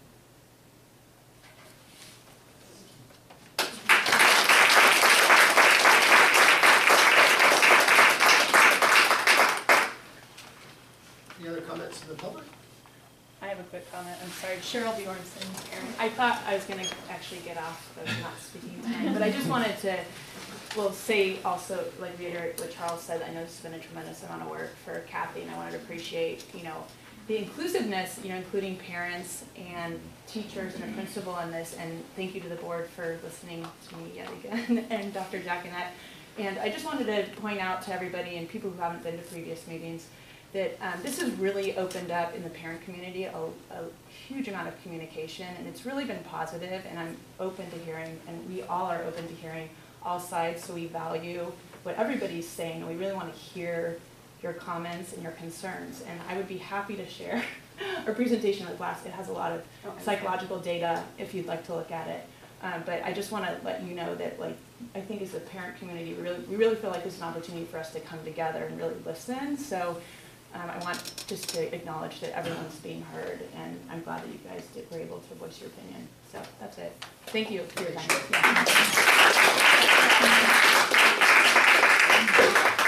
Thank you, Chuck. The only thing I wanted just to add to that, it was actually part of our notes, but we didn't end up saying it, but was there are a lot of parents who aren't even aware of the proposal. Yeah. And I personally know many parents who are against it, as what they've seen so far. And they are either, you know, they just have, for whatever reason, they have not voiced their concerns. So I feel like there needs to be an opportunity for parents to see the whole balanced side of it. I mean, we need to see both sides, and you need to understand things that everyone has raised, and then make an educated kind of weigh in on it if they want to. Thank you. One thing I would request. Thank you very much. Any other comments from the public? Please. Just one more to share all the information, but I'm just seconding. If you could just introduce yourself. Sorry, I'm Erin Hurst, I'm a parent. Thanks, Erin. I have an incoming kindergartner in the fall. And the only reason I know about any of this is going on is because I know a couple people in the area. So I think for people who don't have kids already in the school and aren't as well connected as everybody that's already here, maybe it's a great idea to send a note out to the incoming kindergartners, the incoming parents, so we can have a meeting and we can talk about and learn more about what you guys have researched, because you guys hold the knowledge. We're newbies to all of this. So I'll feel more comfortable if I know more about it, which is why I came tonight, because you know, I'm just like, well, how can I voice my opinion? No one's talked to me or told me about anything.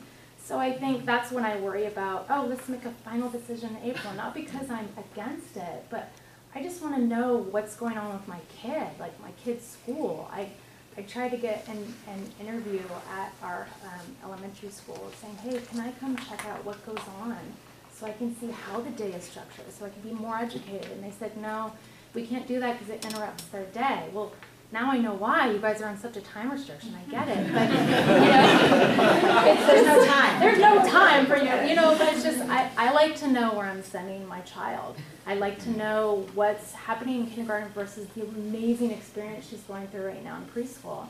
I see a lot of things on here that are, I don't see what's going on in preschool. A lot of things that are cut out, which is so unfortunate. But I want to see what's going on.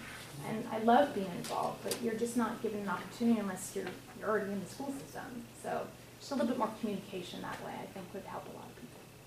Thank you very much. Yeah. Please. Neil Wright, parent of 3 here in Orinda.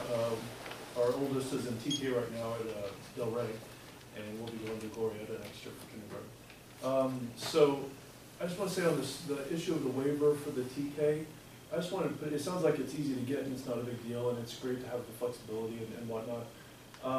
Personally, I think our TK girl would have flourished, you know, with an extra hour. It would have been great. Of course, coming in, you know, anew, we wouldn't have done any different, so it wouldn't matter. But, you know, to stay for an extra hour and do lunch and that sort of thing, it would not have been a problem for us. So if that ends up holding up the process or anything, that's what we'll put it out there. That I don't think we have a problem. Thank you very much. Anything else in the public? Please. Hi, Kirsten Larson. I have a Del Rey kindergartner and an incoming kindergartner next year in Del Rey. So I don't think we've heard from anyone who actually has a kindergartner this year. My daughter came from a traditional preschool program where she was in school from 9 to 12. She did fine. She didn't have any problems with that length of day. And moving over to Del Rey this year, one of the things that was really sad for me as a parent is every time we would get in the car after pickup, I would say, Joss, what'd you do today? What's going on? And she'd say, Mommy, we didn't have any free choice. And as a parent, that to me, like hearing all of the psychological research on how important it is in school. It's important as parents that we set up play dates and do all of that, but it's also really important that in school they're given an opportunity to develop as human beings. And I think that just listening to what I'm hearing about Common Core as well, and how much more our teachers are expected to teach our students, that has been surprising to me as an incoming parent for the first time, and it's been one of the most disappointing things. So I think given the opportunity for us to allow a little bit more room to breathe, so to speak, we're looking at a difference of 55 minutes here. It's really not that much, and I think it's worth giving our kids that extra room to breathe. So, can I add something to that?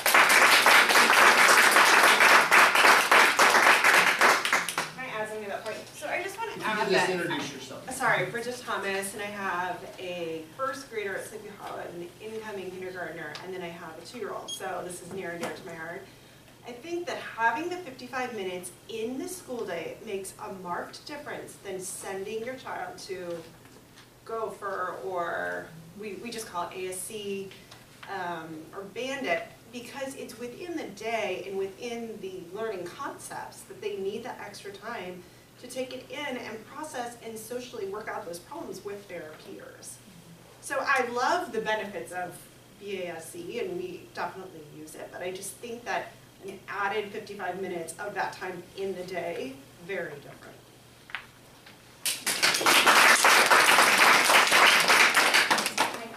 again, is that okay? So I'm Sylvie still. So I'm getting my administrative credential at St. Mary's, and as part of one of my classes, I chose to do research on the benefits of an extended day kindergarten and write a paper on it. And what was interesting in my research was that there weren't huge academic gains by extending the day. But if you think about it, that makes sense because we're not trying to teach them more curriculum, right? We're teaching them the same curriculum, just spread out. So there wouldn't be marked academic gains. However, what the parents, the teachers, and the administrators saw were marked social gains. Kids that were more able to adapt to the school day, who when they went to first grade, the first grade teachers noticed that the kids were able to jump right into first grade and adjust more smoothly. They also noticed that students were able to, and I see this in my own classroom in kindergarten, they tend to have like a best friend that they play with. But what teachers with the extended day kindergarten noticed in their classrooms is that children developed multiple best friends, lots of children that they could negotiate with and play with instead of just having one best friend. And I think just looking at those few gains that you see socially, those are enough to show that there is value in extending the day. So.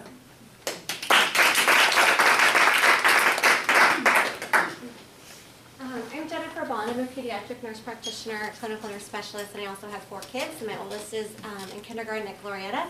And I am on staff at Stanford Children's Hospital. I'm on staff at Kaiser Oakland, and I see children that are developing normally. And I also see children that have extreme genetic defects, and work with a lot of developmental pediatricians around those specific needs and interventions.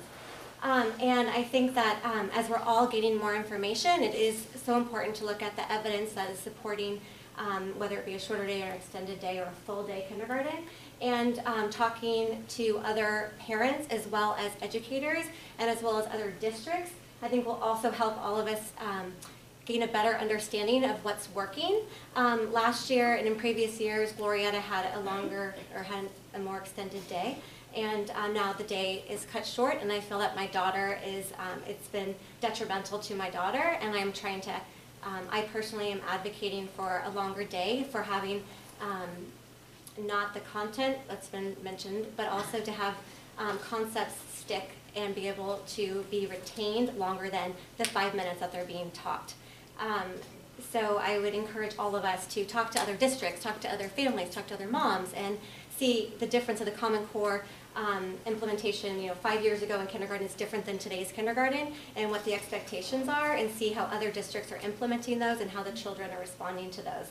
And I think that as I have gained a lot of information, talking to a lot of different specialists and seeing a lot of different viewpoints, I am in support of the extended day kindergarten.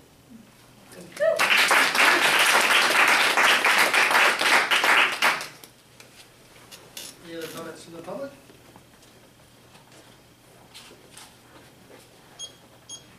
Sure.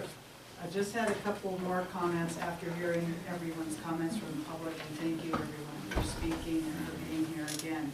I just wanted to ask Kathy, when you come back, since people have mentioned other districts and other models, maybe you could bring back some data on what other districts are doing in terms of the length of the kindergarten day, whether it's the surrounding districts, Lafayette, Morocco, Walnut Creek, San Ramon, but also some, other, like Los Altos and other districts we've compared ourselves to in the past. That would be helpful.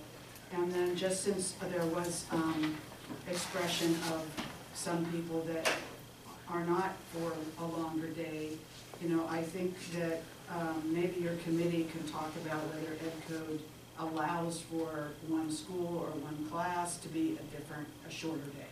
I think that they do, at least in the school level, because I believe in San Ramon, a huge district, they don't always necessarily have space for the entire district to have the same kindergarten length day model. So you might want to talk about that in the committee and then come back to us with some of that information. Thank you. And thanks again for the kindergarten committee and all the time that people are putting into that, the parents clubs and the committee members. Thank you.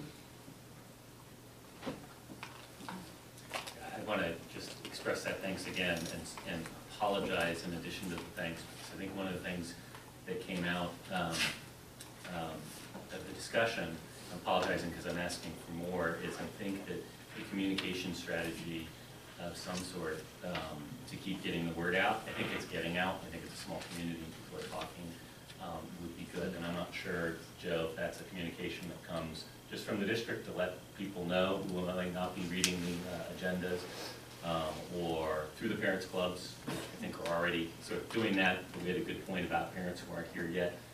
An element that reaches out and gets some different viewpoints too, I think is really helpful. And I'm not sure the best way to do that, and you're doing so much already. One of the challenges is that if we as a board put more demands on this committee, the committee's not going to get its work done. So to ask the committee to now go out to 9 school districts and see what they're doing an extended day, that's really cumbersome. I feel like we got information early in the game on what's going on in other districts, and I know that Cheryl, specifically Bjornson and others, have the information on what's going on with other districts. So unless a majority of the board feels it's important for the committee to, just one second, unless the majority of the board feels it's important for the committee to do that work, I'm really afraid that's going to slow down the process. I'd like to respond to that. I know that Cheryl and her group that did research already did that research. I think I asked it more because I want to make sure, whether it's in the board packet or whether it's just put in the PowerPoint, I want to make sure that the public knows that we've looked at all these things, so they aren't thinking that we just made this decision because a lot of parents came and said, let's have a longer kindergarten day. Those people that wanted a shorter day, I don't want them to think that we're just reacting to a certain parent concern. I want people to know that we've also looked at what are other districts doing. And when it's only, it's great that they did the research, I just want to make sure it's part of the, transparency, part of our board discussion, whether it's in the PowerPoint or someone pass it out or put it in the board packet, I'm not sure what. Okay. But that was my intent by bringing that up, not to give Kathy more work. Good. Thank you. And on the more work, the communication might not be a function that the committee should do. There's some simple things we could do, like the PowerPoint, which isn't in the board packet, so the public wouldn't have access to it. We could put that, we could have a superintendent note or put it on the website or something. I think that was a point well taken that we want to get this out to as many people as possible.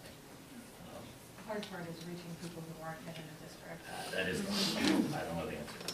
Well, maybe communication to all the people who registered for kindergarten. I don't know if that's appropriate or not. What's a thought? Would it be appropriate to send a news release to the Woman in the Sun and the Orinda News? After we make a decision? No, before, to say that the board is considering a very important program and it will change kindergarten in this way, and all the things, I don't know if it's appropriate, it could just say that we were considering this. So thought, probably have to be short and simple. I agree. But it makes sense. You could say, we can consider it the next board meeting or whatever, if it's going to be on the agenda. Sort of an informational, anyone interested, come to this board meeting.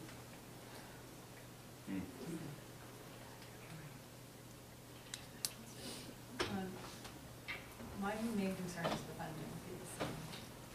Where is that money coming from? And, it's hard for me to look at this without looking at all our funding priorities. So, in my mind, we need to be looking at it as part of our budget process. Or, name down the costs and, what is our budget? So, that to me That's why I might think the be- May revise is going to be so crucial. Such a critical part of this. Right. Because I feel like that's the next big part of it. Right, and you can see that that's some spending. We need to see those numbers. Matt, I'm aware that Jason has to leave in 10 minutes, and I'm wondering if we could flip the discussion on the residency policy, so that Well, let's wrap this up and then we'll have that discussion. Is there anything else from the board on extended day? Okay, thank you very much, Kathy.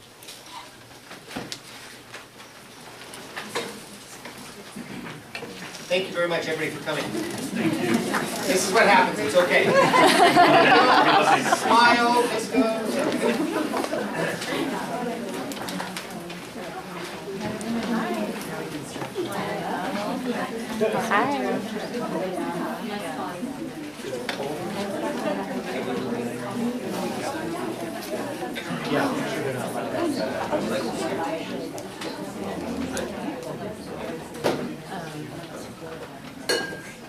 So you guys want to try and flip-flop these items, so Jason will be here for the first few minutes of it?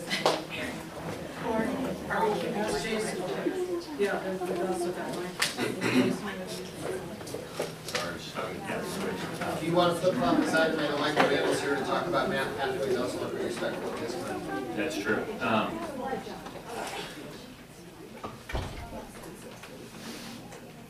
I think it can be fairly quick. Okay, let's do it fairly quick. Yep. So why don't we take up discussion item C, board policy 11, student admission and administrative regulation, district residency. Okay, well, I promised quick. Although you'll see all these red lines here, these are red lines that were there before. It's to give a sense to the public of the changes in the policy from before. And I think the changes you'll see this time are in two major areas, and you might add to that, Julie,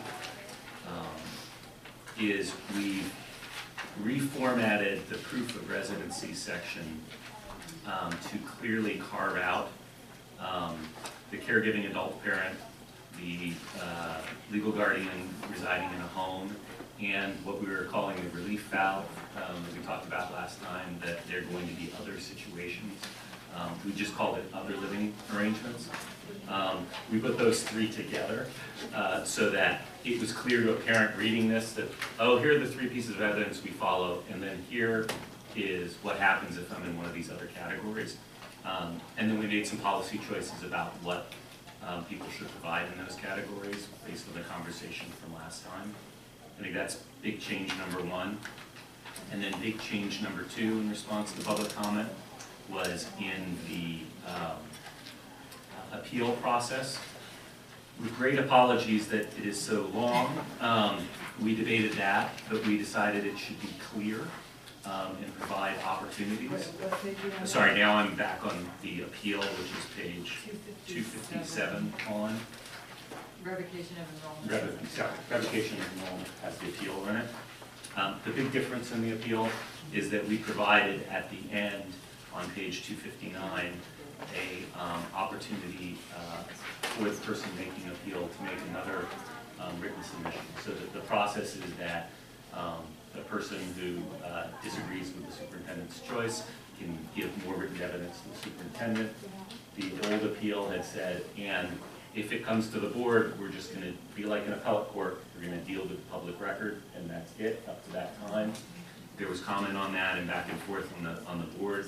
We've added an opportunity for another written submission at the appeals process, which is still kind of like an appeal, court of appeal. Just on the writings that Yeah. we're saying that people, they do have additional information to submit that they didn't provide to the superintendent on the first try, and still submit something that we can then consider as a board.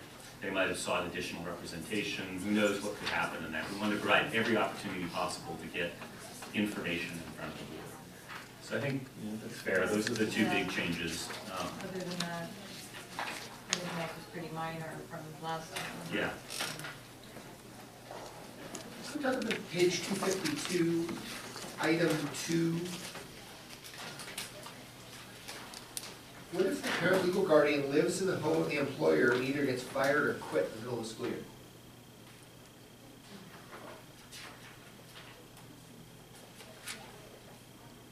It's a good question.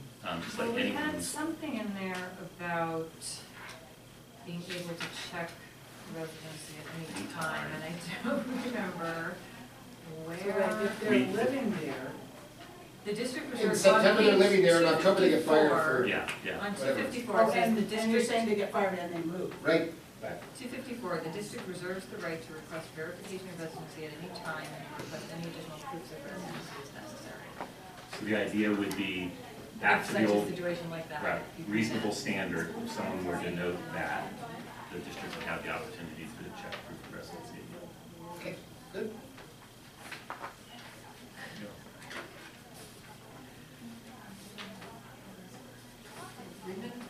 Any other No, questions? Any other questions from the board?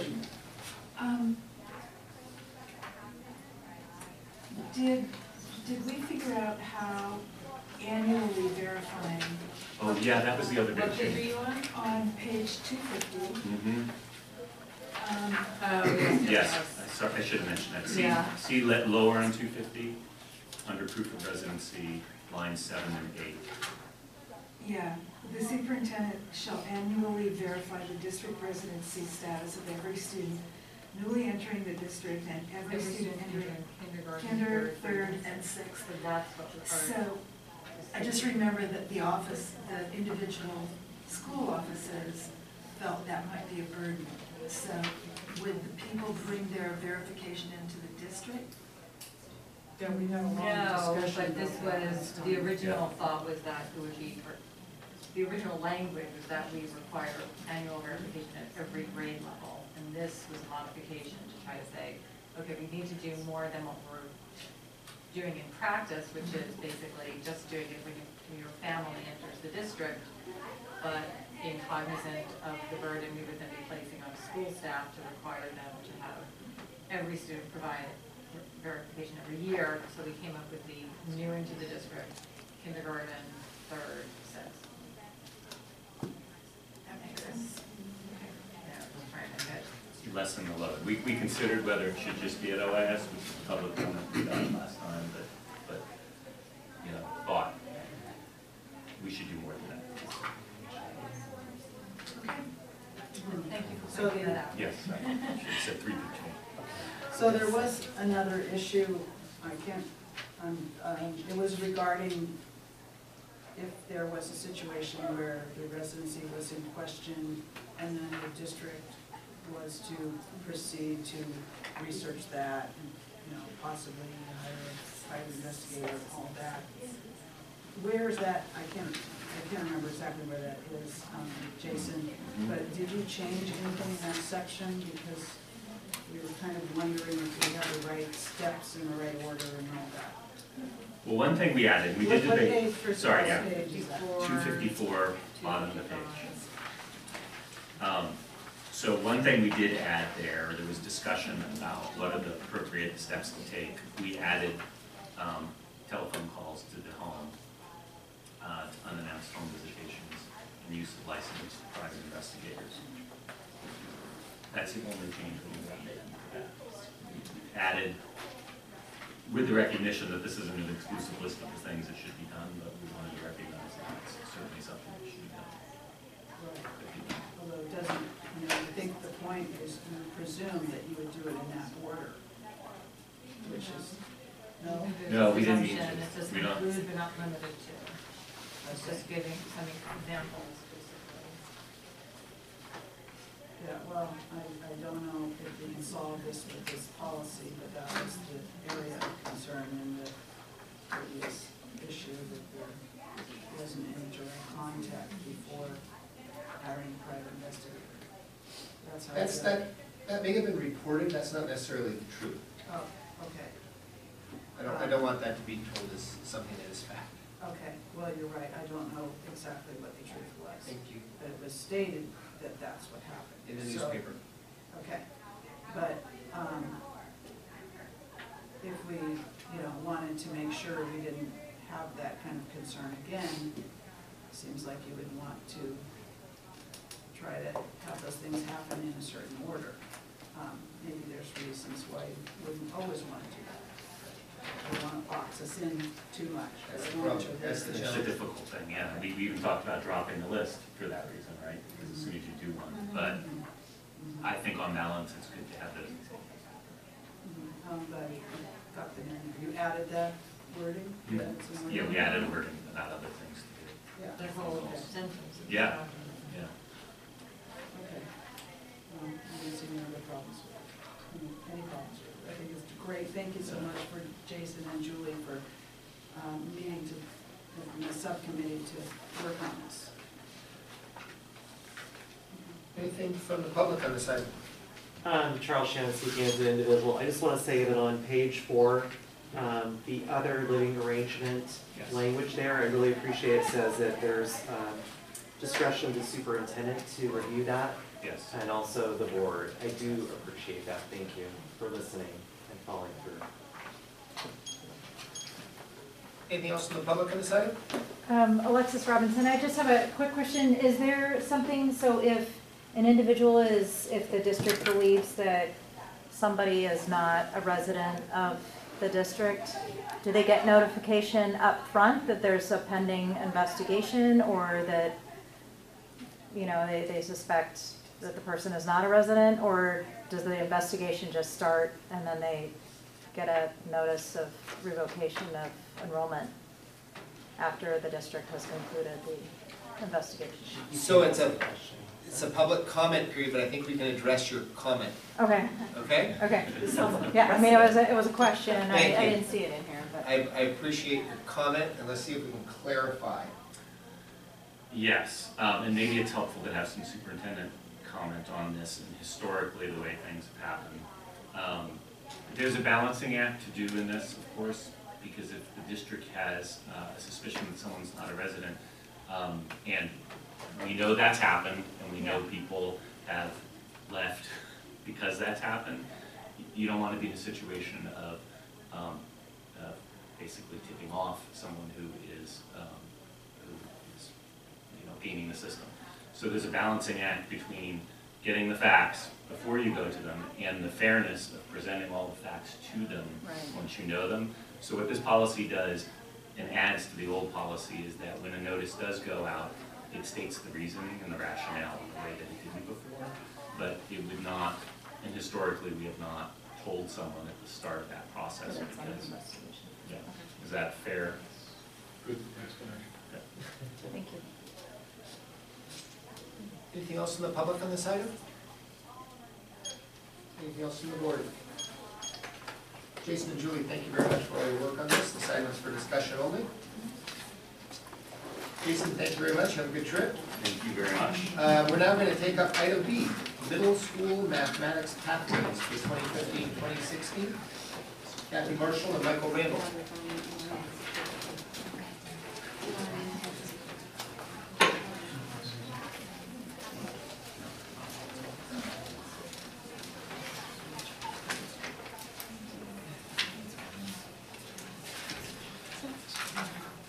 So, it was about a year ago when we were talking about mathematics at the secondary level, and we were really beginning to focus on understanding the course standards transition, for what would be the most appropriate pathways to offer to Orinda students. So, since last year, courses were put in place this year at OIS that Michael Randall will be sharing with you tonight. I also want to let you know that we have an LCAP goal for middle school classes that it's on the agenda bill that we are ensuring that students are on a pathway to college and career success. With that in mind, we have been part of a collaborative this year, which is with the Acalona School District and the other Loma Linda districts. I've been meeting with them fairly often, every 6 to 8 weeks, and also the OIS administration has participated as well. So our goal has been to achieve this LCAP goal to provide opportunities at various points for students to be able to reach their own goals in mathematics for what courses they want to take in college. So with that, Michael and I are going to proceed to kind of give you some background. Michael will talk a little bit about the math courses and the student participation this year, what full implementation of the Common Core Standards looks like, There's an upcoming parent night next week that we'll give you details about for middle school parents, and just where we are with the instructional materials, pilot, and adoption at middle school. So with that, Michael?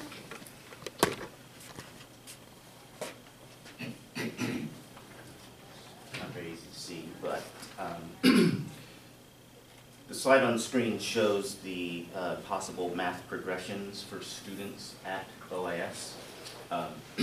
We have two distinct pathways. One is the grade level Common Core math pathway.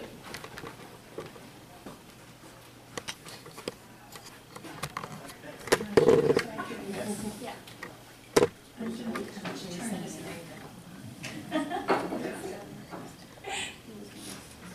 So the first column is a grade level Common Core pathway, which has students matriculating in a horizontal fashion there, vertical fashion there, going from Common Core 6 to Common Core 7, Common Core 8 in 8th grade, and then entering high school in algebra. A student can also, or the other alternative is our accelerated pathway, which combines multiple years of content in a single year. And so as a 6th grader, a student can be enrolled in our accelerated 6-7 class. A 7th grader would be in our accelerated 7-8 class. An 8th grader would be in the accelerated 8 algebra class. And students who successfully complete that pathway will enter high school as a 9th grader taking geometry. A student in the grade level course can move into the accelerated course the following year. The significant difference about our accelerated pathways compared to our former honors classes is, as I mentioned, the courses cover multiple years of content in a single year, as opposed to our old honors classes that only focused on grade level content regardless of whether you were in the the honors class or not. It was only that single grade level content. And so students are learning much more material through the course of the year in the accelerated path.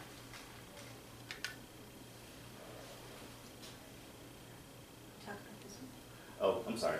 We do have a demographic of students that are enrolled in geometry for this current year, and a demographic that will need to take geometry next year. And so those students will enter high school in one of 3 places: Algebra 2 Trig, Honors Algebra 2 Trig, or Algebra 2.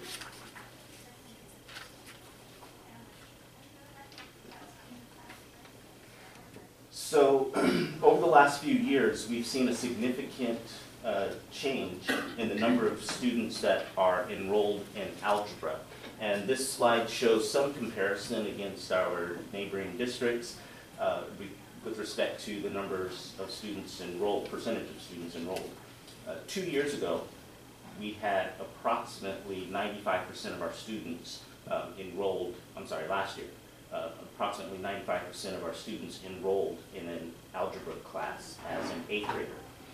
The reason for that is up until this year, when we fully implemented Common Core, the grade level standard for 8th grade mathematics was indeed algebra.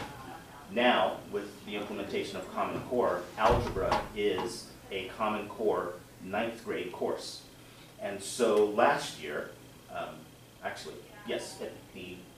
during the spring of last year, we administered an assessment to determine which students should best be placed in a Common Core algebra class this year, the accelerated course. Keep in mind that under Common Core, the algebra course was redefined. In 8th grade mathematics, students covered pre-algebra concepts and the first semester of what was traditionally called algebra, okay? And that was renamed to 8th grade math. Algebra, under Common Core, starts with the 2nd semester of traditional algebra and includes Algebra 2 concepts as well as AP statistics and some geometry concepts. So it's a much, much more rigorous course than it used to be. most of you know that Algebra 2 is typically a 10th grade course. And so we wanted to identify those students as 8th graders that could best be successful in that type of environment.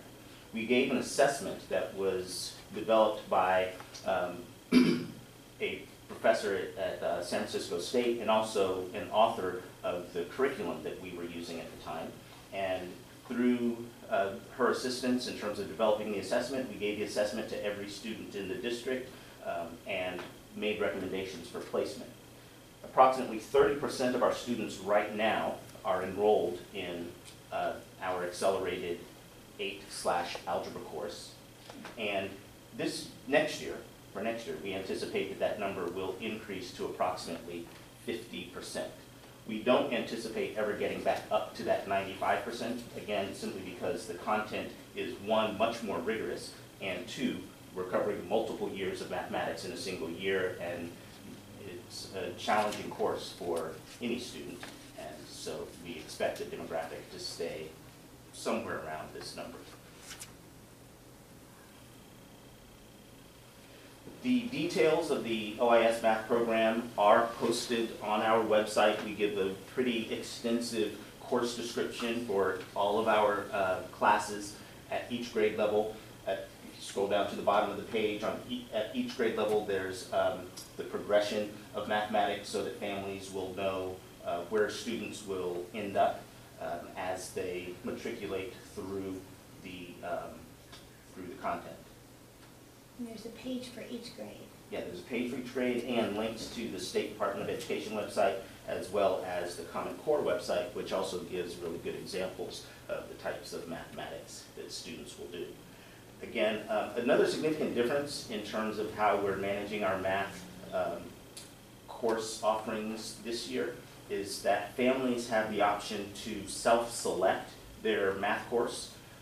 We provide, obviously parents have data from teachers, they have grades to consider, they have historical performance of their student, and they're able to self-select and determine which course is going to be the best course for their child. We do caution them that for most students, the best course is the grade level course. We also caution them that if a student is in a grade level course and a parent wants to move their child into the accelerated course the following year, since they're covering multiple years worth of mathematics, the child runs the potential of missing some content. And it's difficult for us to pinpoint and share with parents exactly what they're missing because the way the curriculum is designed is it's not linear like our traditional mathematics instruction, where for 8 weeks you do fractions and then for another 8 weeks you do variables, so that you're distinctly separating what the subject matter is. The way the curriculum is designed is that it constantly spirals and revisits concepts, and students are dealing with multiple concepts at a single time instead of a single concept and then moving on to the next one. And so within a single problem, the student may be dealing with 4 or 5 different mathematics concepts that they need to pull those different skills in order to synthesize and accomplish the task. So that is a challenge, but we do have students that fit into the demographic that can make that work. So Acalanes High School District is hosting 2 parent nights for middle school parents, specifically to learn about the pathways that can take students, whether they've been in the Common Core or the accelerated courses in middle school, what options they have and opportunities they have at the high school level to also accelerate if they choose to do so. And so it's actually next week, and they've just been put into place last week. So it is it's timely for us, but we haven't had this information long. So we're getting the word out now. Tuesday it will be at Miramonte, and a week from tomorrow, and then Thursday the 19th at Acalanes High School. So we also just wanted to give you an update on the instructional materials pilot that's taking place at OIS, because they have followed a similar process and timeline this year as elementary, although there are fewer teachers involved because it's a smaller department, but it is across all grades. So they have been focusing on 3 programs as well that they identified, and I'll let Michael give you an update on that. So the first program is college preparatory math. We identified these 3 publishers and have gone through a process of teaching various units from them. We completed the CPM, College Preparatory Math pilot. We've completed the Connected Mathematics Project Math program, and we just started today actually taking a look at the Big Ideas, which is a program that the high school is looking at, and so we'll go through a process of evaluating those materials with the expectation that we'll be able to make a recommendation to the board in May of this year.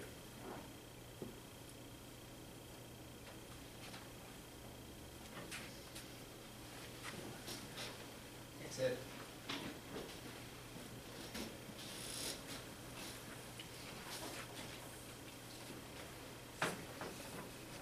Thank you very much. It's really, really educational, and you for me personally, you answered a lot of my questions ahead of time, which I always appreciate.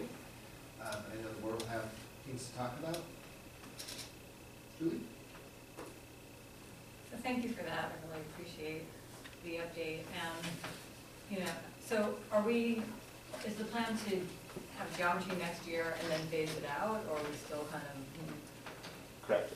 Under Common Core, geometry is a 10th grade course, and based on the pathways that we have outlined, no demographic of students at OIS would actually be progressing. get So that this far. is like finishing off that progression. Correct.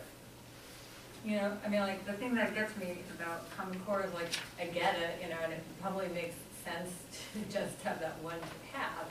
It's just when you look at what kids need to go to like selective colleges, and they want them to take calculus, and you see the Common Core progression has them take calculus in grade 13, then it becomes, okay, we've got to offer something in middle school that will get them where they need to go, even if maybe that's not the recommended path because of the way the subjects are being combined and worked together and the progression of it. So it's a real challenge, but I just always come back to it. We've just got to have a pathway for them, to get to calculus so that they can apply to the most selective schools. And until colleges, I guess, come on board or come around and say, you're right, we're going to teach that in college and you don't need it in high school, I think we need to offer a way. So I appreciate that we're offering multiple ways. I guess my question is, I do have a concern that, to go from that 95%, I thought it was more like 80% being, on a calculus path is how I kind of look at it, versus not that necessarily all of them would end up in calculus, but, sort of that path down to 30%, that's a big drop. And do you really think that if parents are given free choice, you'll only get them to 50%, or do you think you think that's a realistic percentage? I think it's a realistic percentage. As of 1 hour ago, approximately 50% of the families have So selected. they're already submitting. Yeah, and we have about 85% of the population that has already selected their math course for next year, and so that number's at 50%. And how are kids doing in like just the regular Common Core? Is it pretty challenging? It's rigorous mathematics. There are certainly students that could have dealt with the rigor of the accelerated course, but weren't in it this year. And so, we're prepared to accommodate for students like that next year. Mm-hmm. But it's tough mathematics. It's certainly not easy. Okay, and then on the materials piece, do you try to coordinate with what the high school ultimately adopts, or like how does that work? Not necessarily. A lot of the differences in the different publishers are their approach to instruction. There are some that are super traditional, there are some that are more heavily involved with the mathematical practices and the collaborative piece. Mm-hmm. And so the content is virtually the same. And just as I mentioned that our accelerated course spirals the content and revisits it over and over again, There are different publishers that do it in a traditional way. It's very linear, and they do one topic, then the next topic, then the next topic. But for our math department, they feel that the best way for students to solidify an understanding of mathematics is to constantly revisit those concepts. And you mentioned the acceleration point at middle school. Keep in mind, and this will come out in greater detail next week at the meeting at Miramonte, but the high school will be offering accelerated pathways as well. I did see their very complicated chart. Yes. A lot of arrows, that's all I know. But it But I gets you did see calculus. that there is a path still for kids who are just taking Common Core 8 to still get to calculus at the high school. Correct. Right, so I did see that. But when you say get calculus, does that mean AP Calc BC? You know, I think what they're talking about doing, and you guys probably know way more than I do on this, is there might be an adjustment in how they do Calc, where you have like a choice of taking Calc AB or Calc BC as seniors, and that's the path, I think. So, because they say that BC is sort of, the first half is AB, and then the second half is BC. I don't know if you know more about that than me, but that's what I've heard. So I think it would become a choice that they would have.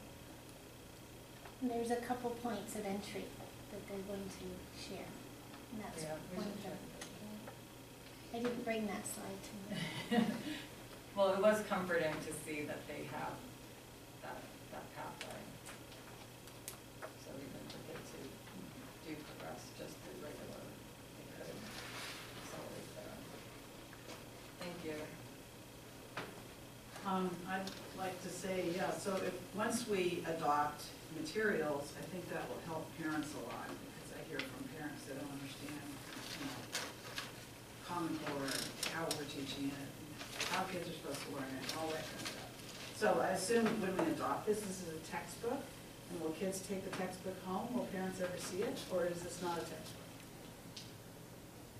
So they all look somewhat different. But there is a text associated, whether it's a hard-bound text that we're accustomed to or a workbook-looking type text. What we're wanting to focus on are the online resources that we know that the majority of our students access the content through the website. And so we would be interested not in purchasing heavy books for kids to lug around in their backpacks, but rather online texts. Okay, well, that sounds good too. So I did have a question from a couple of parents about